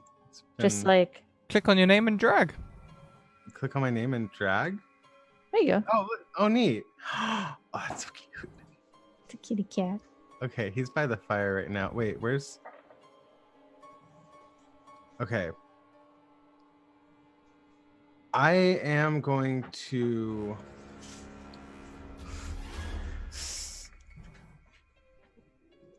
So wait, what are we actually attacking? Is there anything to attack, or is it more just like waiting at this moment? There's bubbling bits of ground that you've seen that you can inspect for various things. One was right here. There, if you want to hold your action, you can also do that. If you would like to like try to alert other people or try to strategize, or there's nothing that you can see that is attacking, but there are True. some things going on if you would like to do an action, or you can hold your action. I'm gonna hold my action. But he might be ready to throw something from his coat of useful items. I'm just setting that up right now. Okay. Okay, but holding action until then. Okay. So, as you all are watching, except for Kent, who's useless, Thanks. these you Kent, why Kent, the useless one. From the ground, there is another swell, and instead of just bubbling up, something comes out of the ground, and at first it almost looks like it's a geyser, but then it forms into this almost crystalline structure. It looks like scorpions, but like strikingly blue, reflective, and almost like kind of shimmery, almost unstable, burst through the ground. And everyone who is holding an action to attack anything that tries to attack their friends, I'm going to tell you right now, the very obvious one is going to try to attack the very obvious person, which would be Tiffany? Puck. It would be Puck. Oh, Brit! Like this guy right here. Yeah, he's all about that. So, in held action turn, we can go around and unhold the actions. So Puck. Automatically, Puck is going to, as this thing kind of bursts out, you see this light coming out of, oh wait, that was, I didn't roll an attack. You see this light coming out of this man's hand, and why isn't this an actual attack? I think you have to have it set up on your attacks area. You can just roll a d20 plus your spell attack mod if you want. Yeah, just 1 second. I think I got it. Or not. Sorry, guys. No, you're fine. Here, there be scorpions. And then my spell modifier is 6. Did I roll it? I believe so. A whole bunch of times. 3. You want 3 beams? I think I can only do. Are we at 5th level yet? What's your warlock level? Yeah, it's not 5 yet, so it's only gonna be 1. Okay. And are you aiming at the homie right in front of you? Yeah, of course. Okay. So we'll go ahead and take that first roll, which is a 14. And that is going to hit. Woo! Go ahead and roll me damage. That's gonna be 110. I don't know why. It's going to be 1d10 plus a bunch of modifiers. Okay. So that's 6, 7. Do we add anything else to that damage, or is it just that? I believe you add your whatever your spell casting mod is, not with your so it'd be charisma for warlock. So you just would add whatever your modifier is to that. 15. So that'd be 15. I'll put it on an actual attack next round. So 15, and then as a bonus action, I still got those handy magic stones. So he has a left hand out, and you see a light coming through, and then another hand is just gonna like throw a pebble at it. Okay. And does a 21 hit? Yes, a 21 will hit. 6 bludgeoning damage. Okay. And yeah, I'm just gonna back up a tiny bit, but not really. I need to change. Yeah, I'm gonna stay there actually. Okay. It's fine. And the next ready to action is Phaedra. So Phaedra goes charging up to it, just full speed, and great axe drawn, shield up, and get behind me. And she'll go ahead and make her first strike. That'll hit. So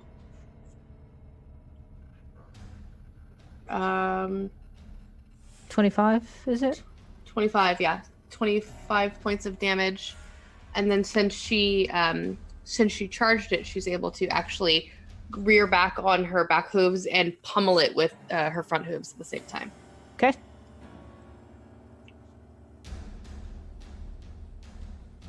Uh, 15? That'll hit. 5 points of bludgeoning damage. Okay. All right. The next ready to action,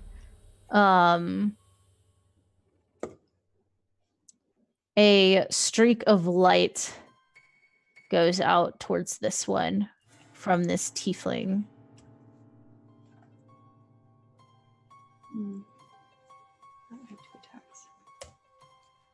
And whizzes past it. But the water scorpion thing, the crystalline scorpion seems to like have noticed that she's there. And then she mutters something under her breath, and we're going to go on to Syntagon. You had a ready prepared action. Can I continue to hold my action? Can I change what I hold it for? Yep. I'd like to wait for everything to be closer to us. Okay. So I'd like to wait until the end of the last enemy's turn. Okay. And then Rainstorm. Okay. I would like to, who is the sand potato sack? Is that Puck? That's Puck. Okay. And then I think I would like to just try to assassinate cuz Puck? No. Okay. That's what I thought as well. I was like, whoa! Rainstorm has been the big bad the whole time. I've been working with them. No. Do it. I'd like to. Oh my god. He's Tiffany's best friend. I'm actually Tiffany's best friend, Chad Storm. Oh, triggered. Sorry. No, I was just for like usage of sneak attack. I'm gonna like try to jump on, like use Puck as leverage and jump, and then try to assassinate this lovely thing right here. Okay. Maybe you roll. Okay, we're gonna use that one, I guess. Okay, so that's a critical miss. Indeed it is. I like to use my reroll. Okay, go ahead. Thank you. Puck is very thankful about that. Okay, so that's still not going to hit, but you also don't assassinate Puck accidentally. Thank God. That was more my... You do vault over Puck, and you have your rapier out, and you land on this scorpion, but you're not able to like position yourself quite right, and you swing past it, and you kind of like do a tuck and roll off the other side, so you're not like riding it like rodeo style, unless you would like to be. I mean, animal handling, I would try it, but like, I think it would be more of some sort of rodeo trick, because it's not entirely an animal. True. Which would be either athletics or acrobatics. You know what? Can I try it anyway? Yeah. Okay, which one do you think more? If you're trying to just like hang on no matter what and like power through it, that would be athletics. If you're trying to sort of like gain some footing and balance, that would be acrobatics. So I'll let you. I'll probably do acrobatics. So you get kind of thrown a little bit. Can I not make? Oh, I'm on the wrong. So you land on it, and then you get sort of like tossed over there as it thrashes you off. You don't take any damage, but it's definitely not fun. And you're gonna not feel too good. Okay. Just a little shaky. Nothing like keyword a problem, but I am the worst like cat ever. Like can't even like stay on something. Okay, so now it will be these guys' turns to scootle up. One of them goes after this party guest.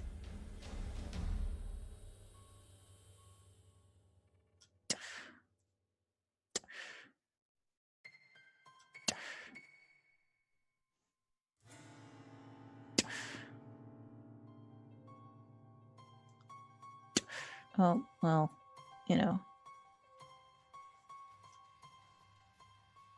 There we go. Okay.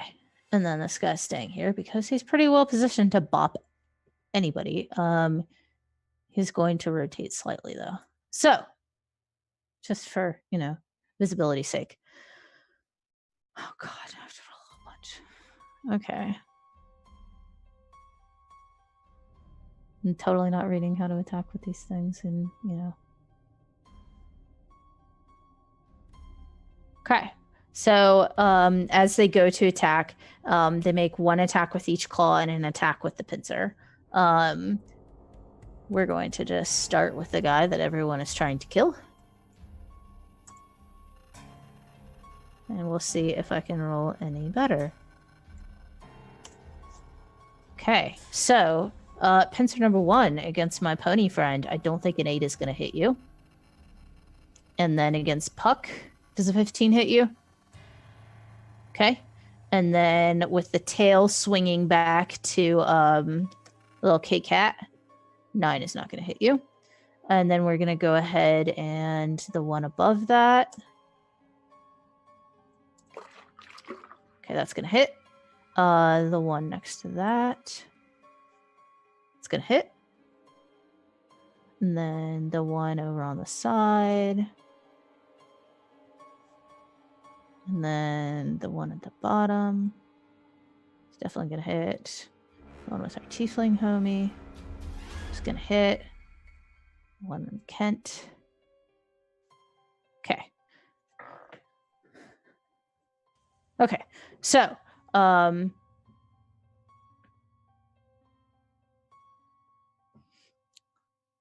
this one, and this one. You can see them all lash out. This one hits really hard with a pincer, and this one also with a pincer. This one manages to strike with its tail. All of the other ones seem like they're kind of like slapping, but not really getting any damage off. As the one around you thrashes around, it hits at you. It's not enough to go through your armor, but wherever it hits, you feel wet. Not any sort of damaging wet, but you feel wet. And as this one and this one are grabbed in a pincer, the scorpions recede underground with the people in their clutches.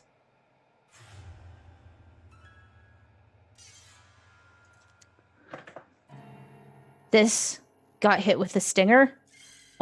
She seems to freeze up. And Syntagon, you may take your action now. It is the end of their turn.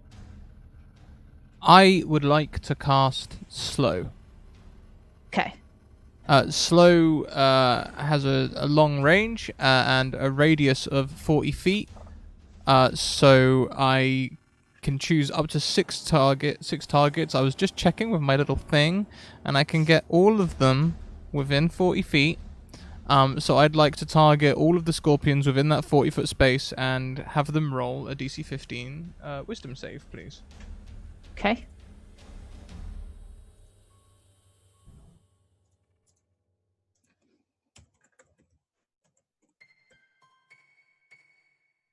Okay, so we're going to start with the one at the very bottom. Passes. Saved. The one with the girl does not pass. The one with Kent passes. The one with you passes. The one at the top does not pass. So this one and this one are slowed. Cool. During their turn, their AC is reduced by 2. So is their dexterity saving throw result. They can't use reactions. And on their turn, they can either do an action or a bonus action, not both. They can't make more than one melee or ranged attack in its turn. Okay. I'm marking them for myself.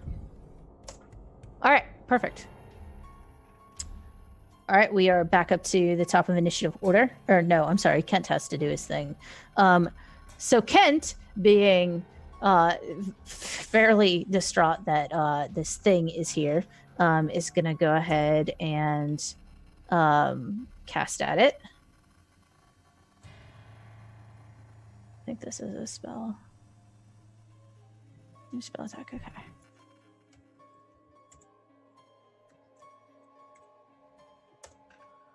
And hits it.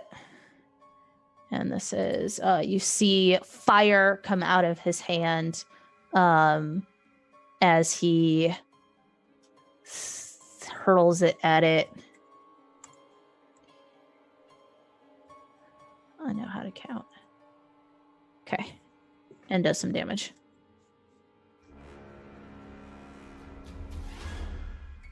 And then he... God, Kent, you have nowhere to go, do you? He kind of moves around it to try to get away from those pinchies. And then we're going to go back up to the top of initiative order. Puck.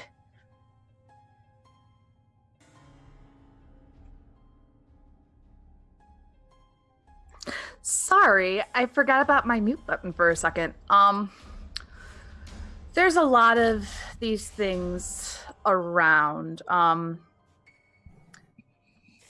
no, wait, there's just the 2. Sorry, I was also trying to update my sheet. Yeah, I don't know. I see some over here. I don't like that. Also, at the same time, this one right here has been attacking. So what I'm going to do is I'm going to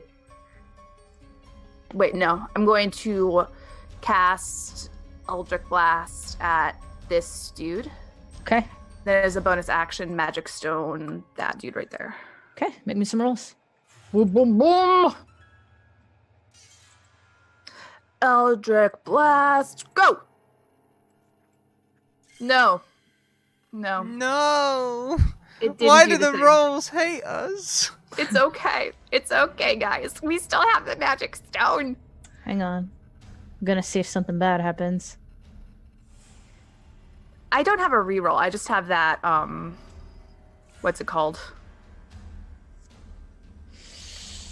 So, as you attempt to cast this... You do have a reroll. I have a reroll? Yeah, you do. I'm using that reroll. As you attempt to cast this again. Here, let's see if it's any better the second time. That'll hit. Awesome. Thank you for all of you that are donating these rerolls. You literally just saved my life. We're saving a lot of people out here. All right, so that 8 is to the one closest to me, and then the damage from the Eldritch Blast, that's to the one on the other side of the campfire. Oh, I see. Okay. So the one that's next to you, as you hurl this stone towards it, it just like explodes and all of you get splattered with water as it just like turns the ground underneath it to mud. And everybody is wet. If you are using any sort of makeup or hair product, that's just gonna be mud. And then the one over here, its crittery, chittery head snaps towards you as it realizes that you are alive. Come at me. Bonus action threaten. Just kidding. What? What? Are you gonna move or are you good? I'm going to... No, I like my place right here. I've got a pretty decent range for my Eldritch. Wait, no, that one. So this is what I'm gonna do. I lied. I'm gonna move. Yeah, further this way. Okay. And that's all it. right. Now I'm We're done. gonna go on to Phaedra. Phaedra. So question, because I'm used to squares, not hexes. Hexes are 5 feet still here, or are they 10? Okay, I just wanted to be sure. Yeah, it just makes diagonals easier for me because I hate square diagonals. No it worries. also makes my lines look like they're straighter because no one can draw in hexes, and I can draw well. That's perfect. So she's gonna charge up to the one on Kent here because it's a straight shot, and she's going to. I forgot that I have 2 attacks as a paladin, so she's gonna unload on him before doing her charge attack. So first attack is a 24. Gonna hit. The second attack is a 10. Not gonna hit. So 11 points of slashing damage, and then she goes ahead and she kicks out again with her hooves. Okay. And a 9 is not going to hit. Not gonna hit. But Kent, despite getting in the face with some water, is pretty happy to see you. Yeah. This poor wizard man. Stay close. I can protect you. Okay. This cleric is like the sweetest. She's just like having a good time dancing, and oh look, I made some friends, and I'm gonna protect you. Put the pal in paladin. Oh, Phaedra's so sweet though, honestly. I Heck know. yeah. Put the Paladin. I love it. And then we're going to go on to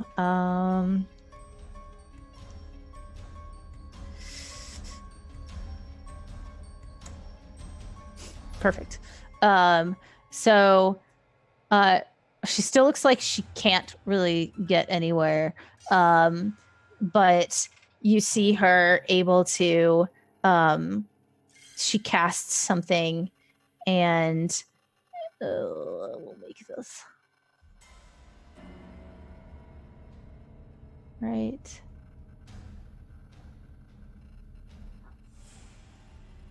She makes a healing spirit appear right here on Syntagon. So you get healing spirit. I don't know why I'm like, oh, I have all the spells in the world memorized. Totally. You get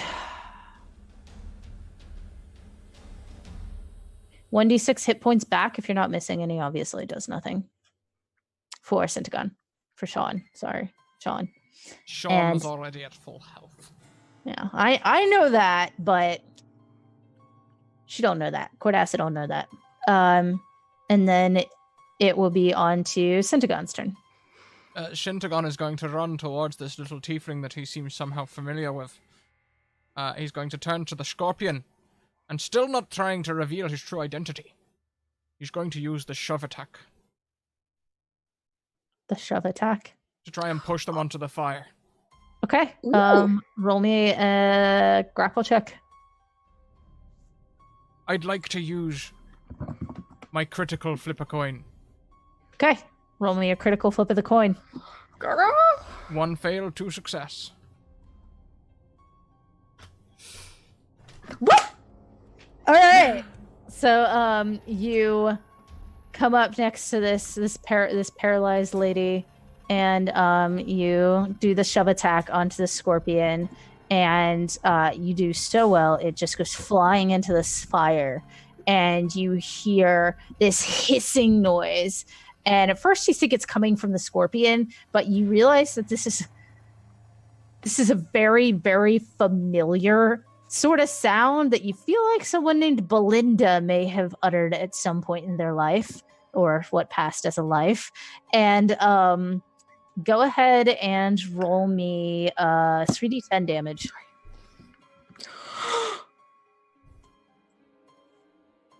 Belinda. It's not on Belinda. I know. She's in a better place. 21, and I'll turn to this tiefling and be like, I'll look after your child. She looks still very, very like unable to move her legs, but she says, "Thank you so much." And she looks very concerned about all of this. She's very, very concerned. And as a bonus action, I'd just like to draw my quarterstaff, which is one of those pop-out quarterstaffs. I whirl it above my head, and it's a bit too long for me though, because I'm a dwarf at the moment. Is this something that you started the campaign with? Yes. I don't know. I've been pulling that quarterstaff out of my arse the whole time. I'm just trying to explain it because we never actually reference the fact that I'm constantly walking around with this massive stick on me. I'm not asking for that. I'm asking for is that part of your starting gear? Yes. Okay. All right. So you do so with a nice little flourish. And we're going to go on to Rainstorm.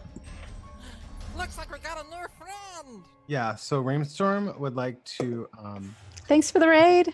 Welcome. We are Nerdsmith. We love our dragon mom. But we hate our scorpion dads. So let's kill them. kill them all. God, this is a good raid. Defend.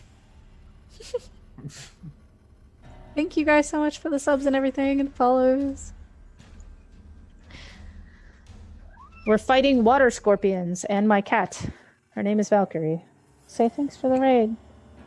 Literally, those are the colors that I chose for my tabaxi, by the way. Like the grays, blacks, and whites. You're famous. You're People famous. love you. Valkyrie. What do you say that? Yeah, I thought you'd say that. Hey, so sorry, I got really distracted by raids and cats, but what would you like to do against these water scorpions? Okay, so Rainstorm's always wanted to jump on a centaur's back and attack from a centaur's back. It's been a lifelong dream of his.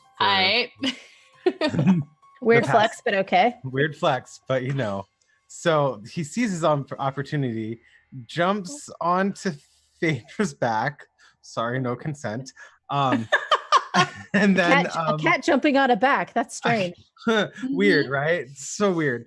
And then from there, he's gonna try to do some like cat reflexing cool jump attack onto the scorpion and try to like smash it right in the head. But we'll see what the dice say about that. Yeah, okay. So the rapier is definitely gonna hit. Go ahead and roll me a percentile to see how cool you look. Roll me a cool percent. How do I do? Is that like a D100 or like? Yeah, Is this Call of Cthulhu or D&D? Is high good or is low good? This is Cool of Cthulhu. Cool of Cthulhu, so low is good then, right? I love it. Okay, Oh, hi. so I'm rolling a D100 for my coolness. All right, let's see how cool you are. 71. You are fly. So you are able to like hop on. You do sort of like a handspring kind of thing, but you keep your claws in like a good little kitty, and you're able to like stab down on this water scorpion here. A really solid hit with that. Now, would assassinate work with this right now or no? Because Girl, that's where I'm tracking health. oh wait, that's only a never mind. This is fine. We're good. The sneak Okay. attack, 18 attack on that. Everything's fine. This is okay. Okay. Next up is bad guys. Okay. So bad guys. This one. So we're gonna go ahead and do the guy up front.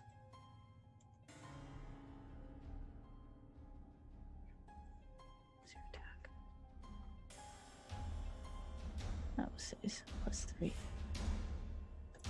Girl, I swear. Scream kitty all up in your shit. Misses. Okay, and then the one by y'all is gonna try to pincer twice at Phaedra and then tail at Kent. It's 18 Nope. against your AC. Okay. My AC is a 21. And that's gonna miss. And then against Kent, that is gonna be a hit. And it's just the one at the top that's slowed, right? And I believe this one is as well. Awesome. Remember, they can only make one attack. Yeah. You're right. So what do you think about that, girl?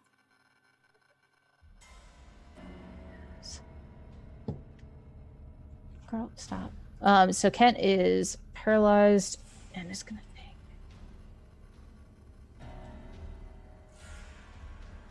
Honey, I love you. 7 points of damage. Having a moment. All right.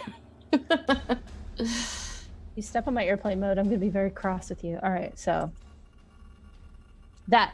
And then, as you watch, familiar some things happen where these guys pop out of the snow like daisies. Oh Um, no! Go back in the snow. and they are going to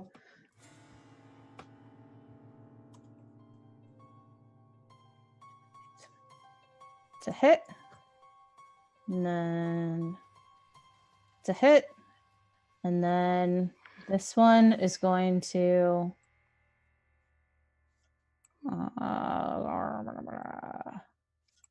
go up by Centagon and try to hit you. So an 8 beat your AC, Centagon. It narrowly misses. I don't believe you.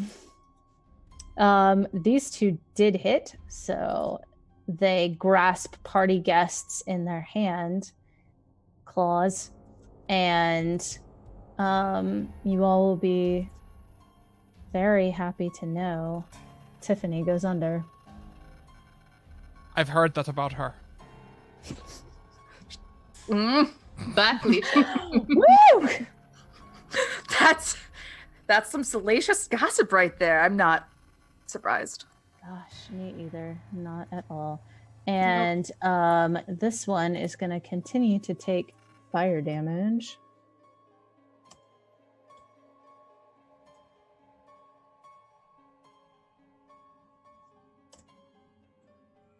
Nice.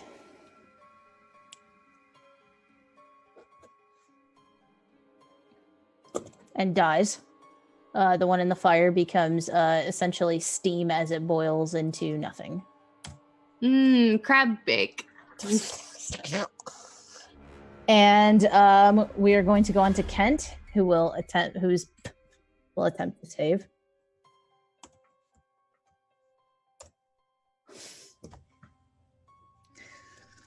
And he does not. And I was gonna say he has a +2, but I don't think a +2 helps there.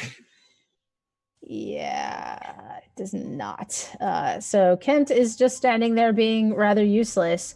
Actually, Pentagon, remind me, who polymorphed you, Kent or yourself? It was Kent. Okay. I don't actually know that spell. You are able to remain polymorphed. Oh. And we're going to go back up to Puck.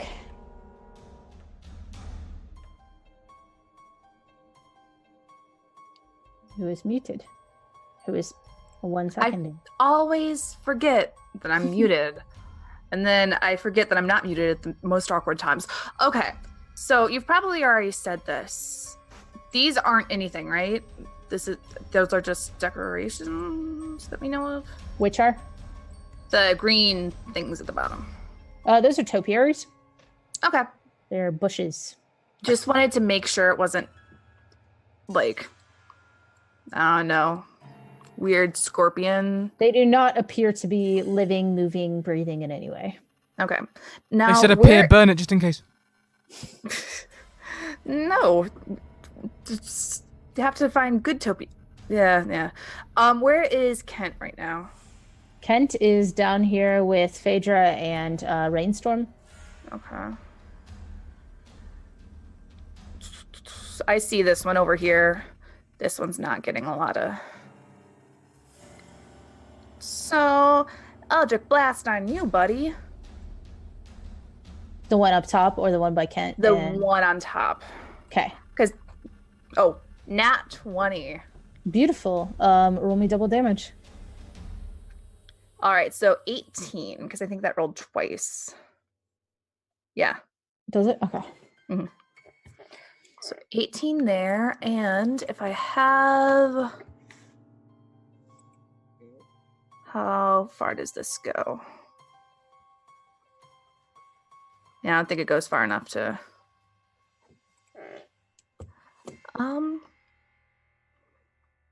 I feel like I'm gonna kind of just start making my way up here, so...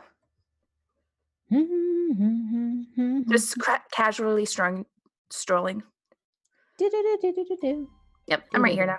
Okay. All right. On to Phaedra.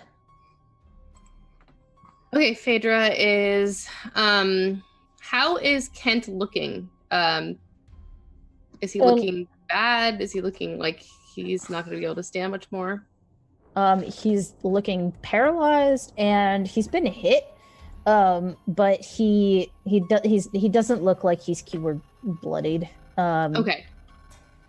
If he doesn't look like he's really hurting, she's gonna just go ahead and, as a bonus action, is going to cast Branding Smite before she unleashes her 2 weapon attacks. Okay. And neither of them hit, so it's all good. We'll just pretend that she looked really cool while doing it. You like do this cool casting of a spell, and like Rainstorm on your back is like super impressed, and you're like, oh yeah. It's like her dancing ability. She was just moving the hands. Just the hands. Nothing else happened. And let's see here. Are you gonna move or anything, or are you good sitting where you are? No, she's going to sit tight. She wants to make sure that as many people as possible get the +2 buff. Okay.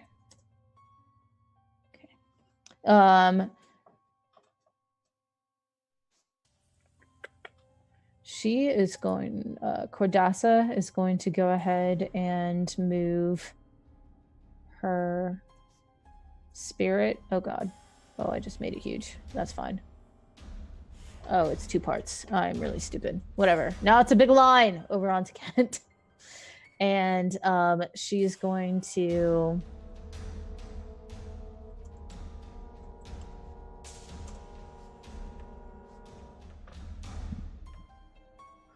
cast guidance on Syntagon. Do you know what guidance is? Or do you want me to... D4, right? Mm-hmm. And that is going to be her turn as she's still unable to move. And then we are going to go on to Syntagon. Syntagon is still trying to maintain the rouge that he is in fact a dwarven fighter and not a wizard. So he's actually going to pass his staff back to the tiefling. Did we find out her name? Cordassa. Cordassa, that's it. Yes, I knew that. He's going to pass the staff to her and try and grapple the scorpion. Okay. Roll me an athletics. Plus a d4. Okay. I'm incredibly convincing, apparently. What is your... Okay, only get a +1. We'll see. We'll see. You're able to grapple the hell out of the scorpion. You go to, like, you pass it back, and she grabs it, and you just are like, and you, like, barrel into it, and you kind of, like, go through it a little bit, and, like, one of its pincers just gets completely, like, snapped off. So it now has its one pincer in its tail as your arm, like, curiously goes through all of this water, and it's like this chilled, it almost like kind of ice crusted on the outside, and it sort of like as you go and you grapple it. I find it very interesting that Syntagon is like awkward with everybody, except he's seeming to act very smoothly around this tiefling lady. Look, I've had a pint. I'm just noticing observations. I'm a dwarf right now. Polymorph gives you lots of courage. I can move at half speed, right? Yes. So I would like to turn with the scorpion ahead of me and walk towards the fire. You do so. And are you trying to, like, swing it around? Or no, I'm just walking into the fire. Okay. I forget that not all races have fire resistance. Okay, so are you walking into the fire? How far can you get? Yeah, I'll walk into the fire a little bit.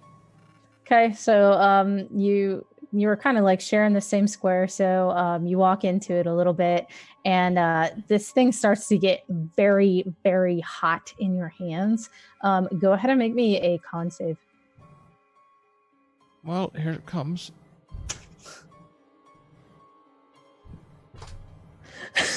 You are the best fighter. I apparently I rolled a fighter.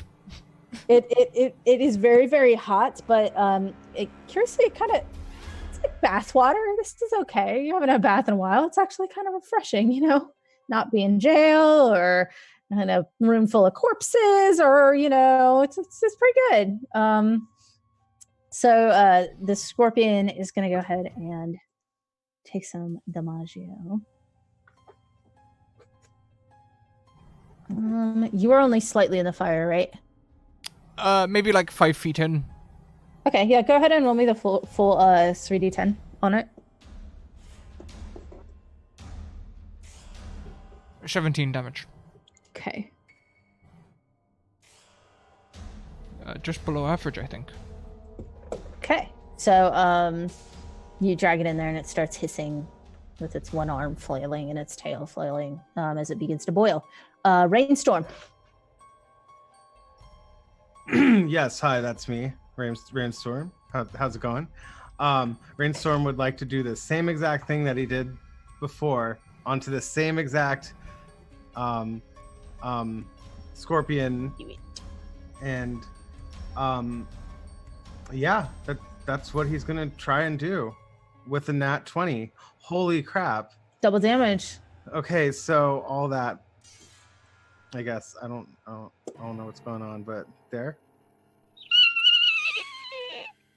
As it explodes into water underneath your swords and splashes up on the hooves of Phaedra.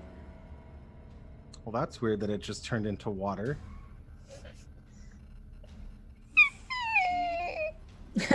As it explodes beneath your feetsies, Kent sort of like moves a little bit and says, "I think I'm okay. Thank you so much."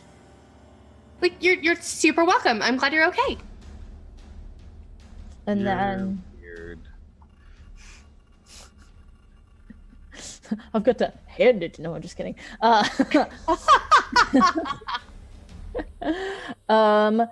I will, Rainstorm, actually let you go ahead because I'm gonna assume, Phaedra, you're gonna move on your next turn. I will let you go ahead and use your movement, Rainstorm, to make me either an acrobatics or animal handling if you would like to continue to ride. I would first ask, well, can I ride you, Phaedra? You may absolutely stay on my back while I move around. Consent is the really- thing. Good job. I really, really appreciate that. I'm also going to try some animal handling as well, just, to see how well I stay on there. But she's not an animal. Kind of half. No, I meant for like the horse part. Like I it's am like, a fey creature. She is a fey creature, so I'll use my fey handling. I'm sorry if. That's why my name is Phaedra. I actually didn't get don't that know until now. what you're reaching for, but I don't think you're fake. Let's just say it's a bumpy ride with just trying to stay on. Yes, for sure. It is very bumpy as Phaedra kind of prepares to move. You've ridden a horse before, probably, and you grab different parts, definitely. So you're like just trying to hang on with like your knees because you don't want to like. Yeah. I don't know what to do with my hands. So the end result is you kind of like back as you're gripping with your knees. And Phaedra, it does not feel like this man cat has ever ridden any sort of animal in his. Yeah. It's the adamantine armor. It's just, it throws people off. It must be. And then a scorpion's time. So this one up top is going to try once again to kill this innocent partygoer. Is that one slowed up there? Yes, it is. And It should have had a wisdom save at the end of its last turn to see if it's not slowed anymore. Okay. What is the wisdom of a scorpion? Deep questions here.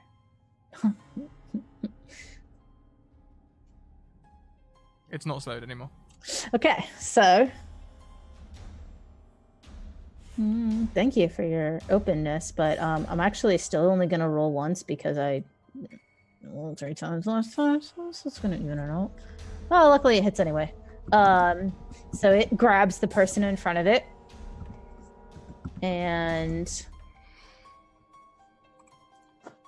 some more pop out of the snow like daisies. Is this happening whenever the scorpions catch somebody and bring them down? Do more pop up? More pop up on the next turn. Whether it is the same scorpions or different scorpions, you are not sure. You might have to be grabbed by one and dragged under to your death. I don't want to do that. Let's not do that. Dun dun dun. Another Fuck, hit. I think you might have stepped away to witness Syntagon being the most badass fighter ever as well. It was pretty What great. happened? I wrestled a scorpion into the fire. What? I had to go potty. And Okay, sweet. They all hit. So they come up and they each grab onto something. This one is going to try to escape the grapple. So, Syntagon, I'm going to need you to make me a new grapple check as it's trying to get away. Slowed? Yes. Can it not Has it- escape its grapple? Has it got a wisdom save? Because if it's using dexterity to try and wiggle free, it'll have a -2. Is the wisdom save at the beginning or end? End of its turn each turn. So you should have Okay. gone last turn. Okay.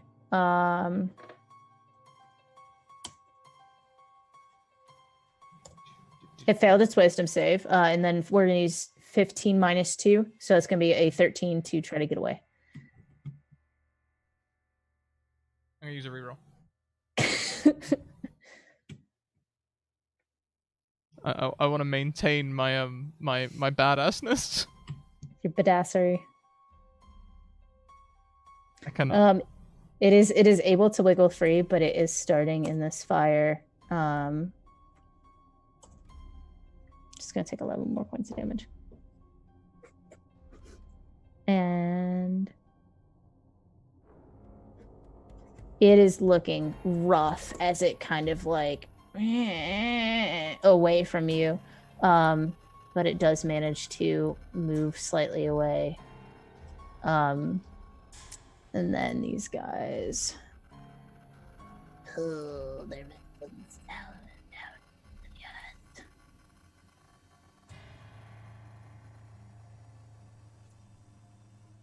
And they actually all hit, which is really exciting for me because I get to make a bunch of people disappear. All right. So we are now on to Kent. He looks at the one that's left, and he is going to try to hit it with more fire. He is a smart lad, and he's Hey! Lovely, not 20. So this whole time that Syntagon's been maintaining his disguise, I'm just realizing, has Kent been 100% just wielding magic? Yes. Yeah, Kent knows how to do one thing, and he does it really, really well. And he burns the heck out of that scorpion. And it... And we are back up to the top of initiative with Puck. Okay. It's me. Fuck. Gonna do the thing with whatever scorpion is left, if there's any left. You cannot see any. You know where some went down. Okay. But there's people down there. Do I have anything to...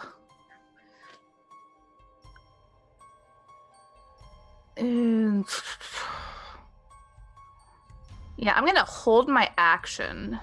Okay. In case one pops up. Also, in case one, I'm gonna be looking at the ground to see that. Okay. The weird scorpion popping up thing. You can see like water, like mud, where they disappeared.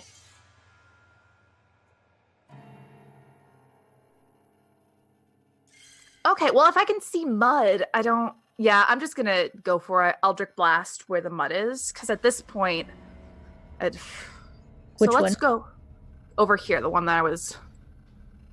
Okay. Go ahead and roll with disadvantage. Okay.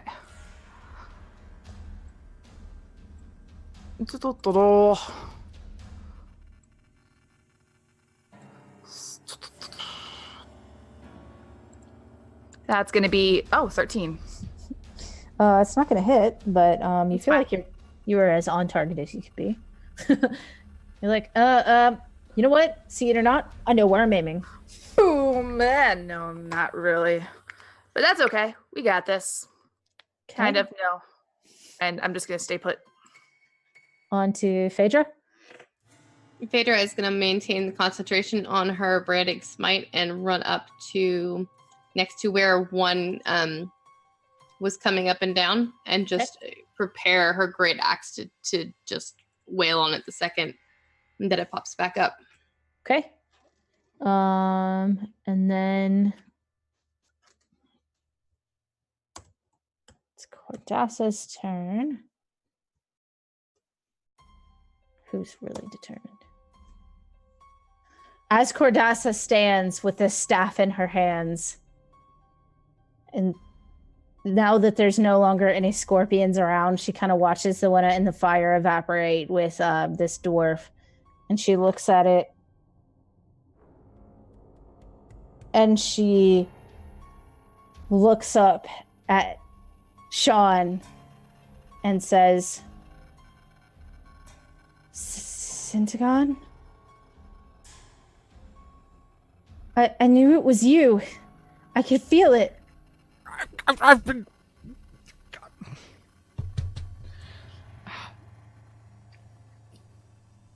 No, Sean Tagon.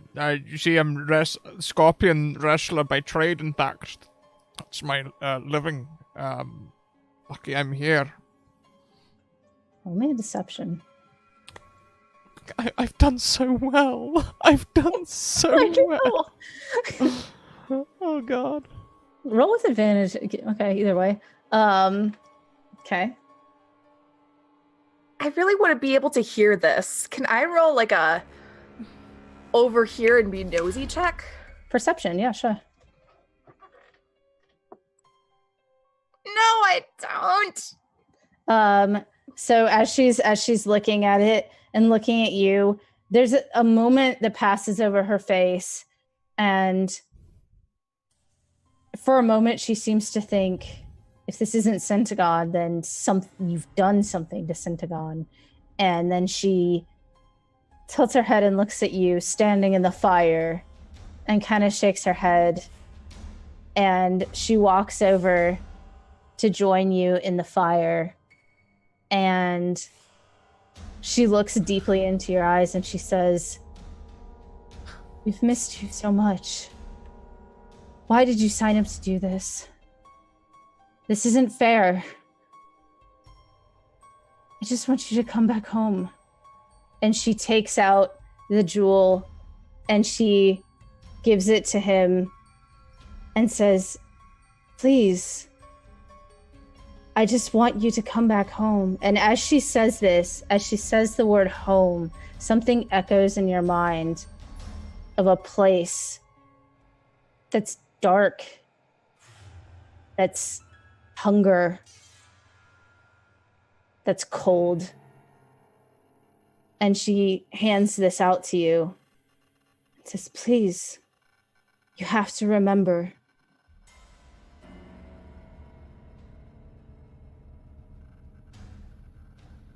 And you can respond on your turn. It is on to your turn.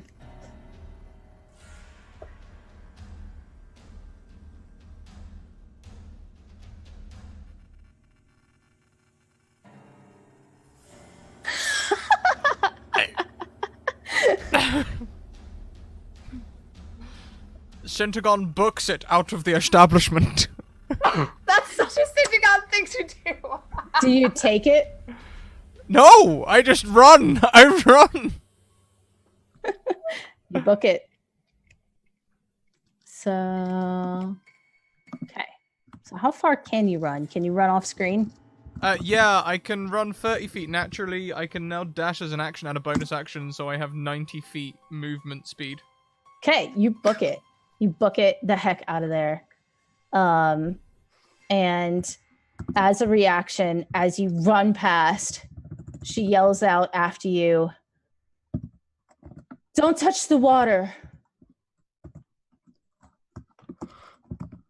Sounds like something out of a movie. And do you have anything else? No, you used all your actions to run. Or to cast yourself to run faster. If I can get down the road close to the closest pub, that would be amazing. On to Rainstorm.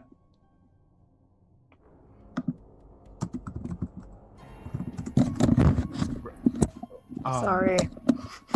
I just dropped my mic. It's fine. There's no more enemies, right? And everyone seems to be fine. There's a lot of people missing. Okay. He'd probably like scan to see if like he could do anything, maybe. So roll me an investigation. For sure. Okay. It's pretty obvious that these things keep popping up. Maybe the best thing to do would be to get people the frick out of here. You're not sure if they're gonna come back. There's none here right now, but we've already lost 1, 2, 3, 4, 5, 6, 7 party guests to this, including the host. Oh, I mean, it's just Tiffany. Yeah, but she's got nice stuff. True. For On now. the other hand, she's got some nice stuff She's got some nice stuff. Where's her stuff hidden? in her house, Where's her right house? beyond the topiaries. So it'd be like south of the map. See, this is the Gosh. dilemma. This is the dilemma that's inside like Rainstorm's mind right now. It's like, does he like tell the party guests to leave, or does he like sneakily go into the house? How about this? You can tell the party guests to leave, and then after that, you can sneak into the house. Or you can tell Phaedra to round up the party guests, and she's be very good at that while causing a distraction so you can get into the house. Yeah, that's probably the best late idea. That was, that. So, Rainstorm's gonna whisper in Phaedra's ear and be like, "Yo, we need to tell the people like to leave, right? And the best thing is you were really loud." You're right. I really, really am loud. That's a really good idea. I cannot believe you're so smart. So like you could do like a rally call to get people out. You got it. I'm on it. I'd have to get off your back because like you might be too loud for my ears. Oh, totally. I get it. No worries. Because like cat ears are really sensitive. Absolutely. I get it. So I'm just gonna there we go. I'm so glad I met you, Rainstorm. You're so smart. You're wonderful. I like you. You're probably the first friend I've ever had. Aw, you're the sweetest. And he's gonna try to now stealth. He's gonna stealth. It's pretty good stealth. Yeah. Yeah. Really good stealths. Where are you stealthing to? Oh, I'm going to the house. Okay. So go ahead and move your max move speed, or however much move speed you're gonna go. I could go. I can. Oh, that's only in combat though. I can go 30. Okay. So just off the map, I guess. I think 30 is like here. Each square is 5 or hex. Oh, is it past these topiaries? Yeah, past these. Oh, okay. So I'll just be like chilling right next to Puck, I guess, for a second. Okay. And then, if you didn't use your bonus action, I believe rogues can take another bonus. Oh yeah, no, bonus action. Totally forgot about that. Wow, I haven't played a rogue in a little bit. So I'll go here. Yeah. Okay. I think that, yeah. Okay, so you may go ahead and unready your action, Phaedra. Alrighty, so yeah, she lets off her 2 attacks. Hopefully one of them hits so I can use that smite. Wow, that's a natural 1 on the first attack. Okay. Both of them are 1s. That's amazing.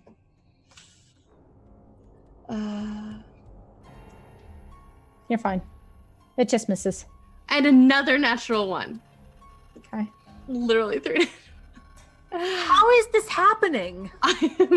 You're fine again. Okay, cool. As you just miss very embarrassingly and badly. All right, she's gonna go ahead at least and then use a free action to shout out to everybody. Y'all, we should go because we're gonna get stuck by these things. There's been too many losses already. Everybody run! Okay. Don't worry, I'll stand protect you. Go! As you say that, the scorpion next to you grabs onto you with a pincer. And shit, it actually hits me. I think it does. Does this 21 beat your AC? 21 is my AC. Okay. Excellent. And it is going to do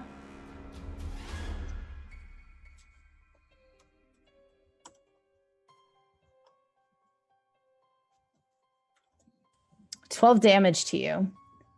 And you feel very grasped within it. Go ahead and also make me a dexterity save right now. You stay above ground. Yeah, you better.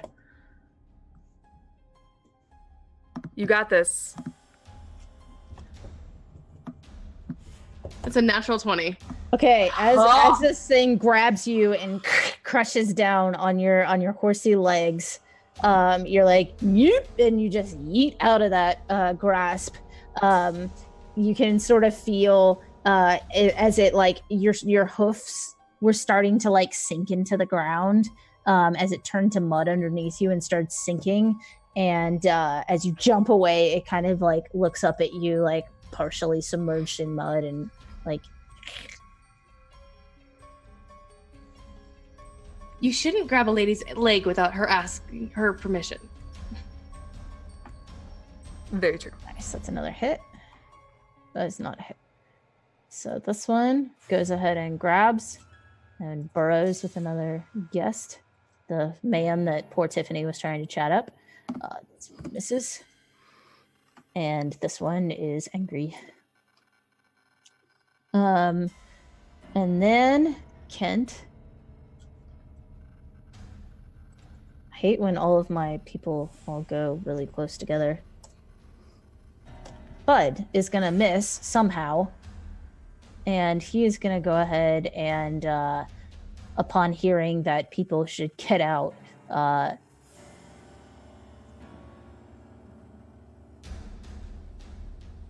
he's going to start making an expeditious retreat himself as best he can. And heading towards the exit, trying to whistle nonchalantly so no scorpions realize he's there. And we're going to go back up to Puck. All right, which way's the exit? Topiaries lead like back to the house in town. Okay. There's like a big like fenced in area like to the north. Like it's basically a backyard and there's a high fence around it. So pretty much the only way that you could get out would be out through where Syntagon has gone. Okay. I'm gonna use prestidigitation to make giant arrows while I shout very loudly, "Get out of here!" Just so everybody knows where they're going. Okay. And then I myself am going to start indeed getting out of here, but not before. No, I can't do that. I'm sorry. No, this is what I need. How far can I move? Okay, so that's 40 right here. Okay. Yeah, I'm gonna move right here. Okay. Alrighty. And Phaedra, on to you. With a scorpion right in front of you. Well, let's see if I can get. Thank goodness that it's concentration to keep that smite going. Let's see if I can do anything. There we go. Boom. 27 to hit. That'll hit. All right, so 6 plus an additional 16 radiant damage as the first hit happens. Very nice. And then her second attack will miss. Okay. Luckily, with that first attack. Oh, awesome. He is toasted. Yeah, he's toasty. Cool. Then I'm going to start running my full movement. Okay. Stop at this person, basically grab them, toss them up on my back, and just keep going. Okay. They have been firemen carried. Oh my goodness. As you keep going on. Next up, Phaedra, Puck, you are very close to this tiefling as she runs out past you where Syntagon has gone. And she yells out, "Syntagon!" And as she says that name, someone appears, not there, right next to her.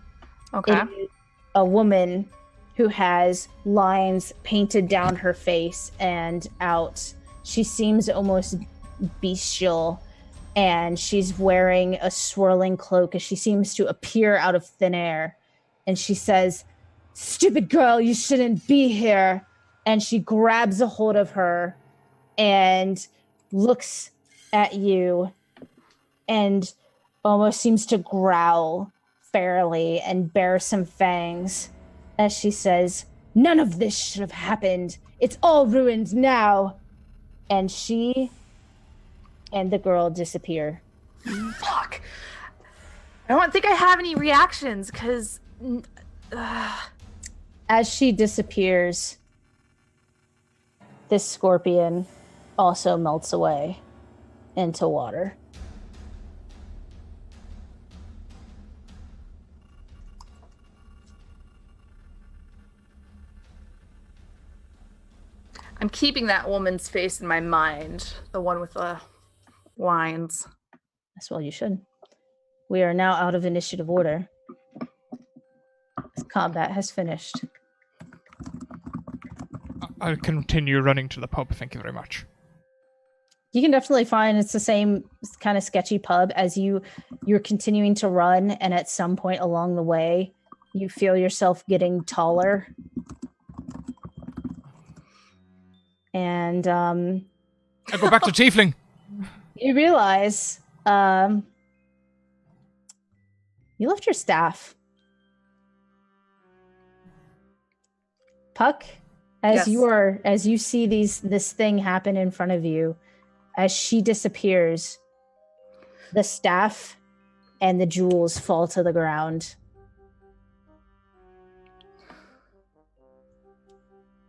I forget where the jewels were from. I know the staff. The girl you had seen her trying to give Syntagon something shiny. And as you look, there's the staff, and like almost crowning it is what looks to be like a horn adornment that goes and attaches into an earring. It's like this shiny turquoise gem. Okay, I'm gonna pick up the staff and not touching the gems with my bare hands because I know better. What about your human hands?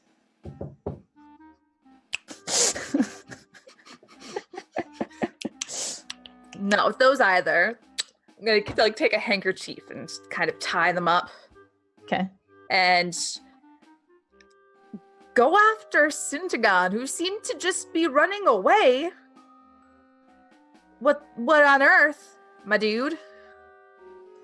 Okay. Syntagon would definitely notice the change as he gets taller, because he'd have to modify his run from running on flat feet to running in his high-heeled hooves. And there's no great feat doing that mid-transition. So you're sprinting towards the bar. Puck, you pick these things up and you go on. Phaedra, you're rounding up all the guests as the lawn turns into this very, very soupy consistency. There's nothing else that you can see jumping up, but all of the ground is turning into mud beneath your hooves. As Rainstorm, you are able to sprint and dash. You try the door handle. It's definitely not locked. Of course it's not. Unfortunately where we have to call this session because we are out of time today. Dang. Oh, so much to be learned.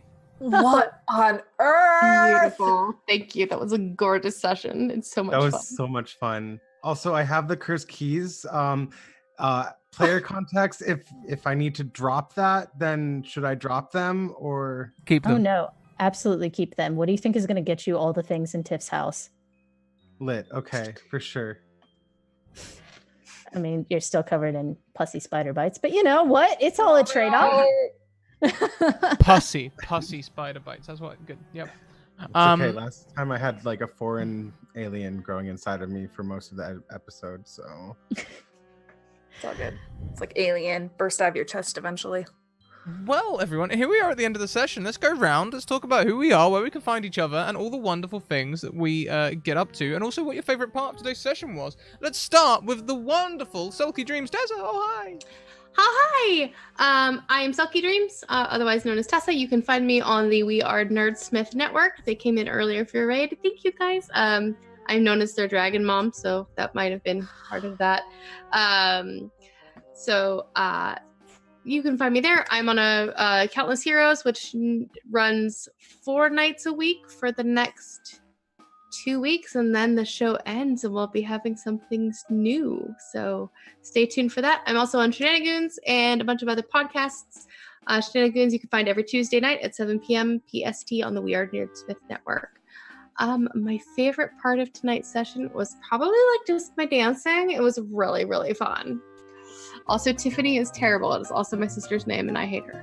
Not my sister, but that Tiffany. Like, oh my god, you hate your sister? Me too. She is so racist.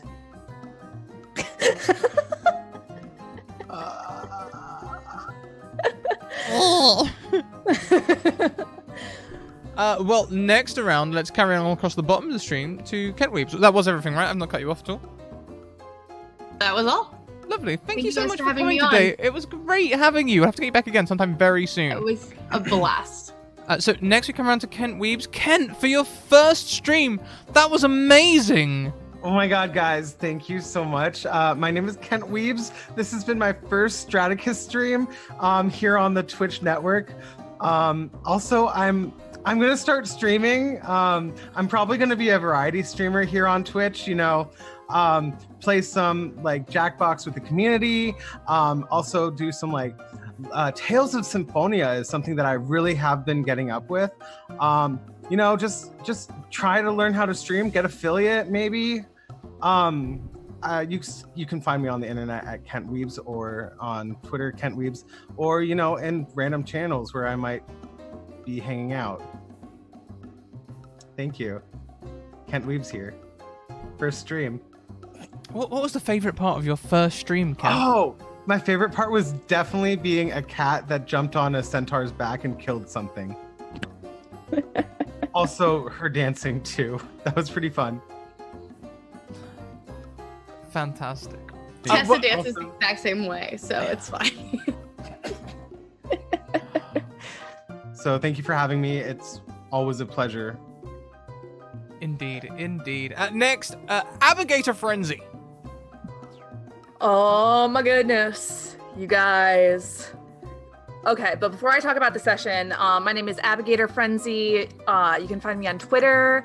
I have all my stuff there. The one thing you should know is I play a new hack of Animorphs, a Blades in the Dark hat on the Forefronts channel on Saturdays at 4 p.m. Eastern Standard Time. You can totally just look on Twitter because it's pretty awesome. If you like Animorphs, if you like those flippy books where kids changed into animals and they were weird chapter books about body horror and weird stuff, go check it out. But it's whatever because I had so much fun this session. I feel like I had a couple of favorite parts.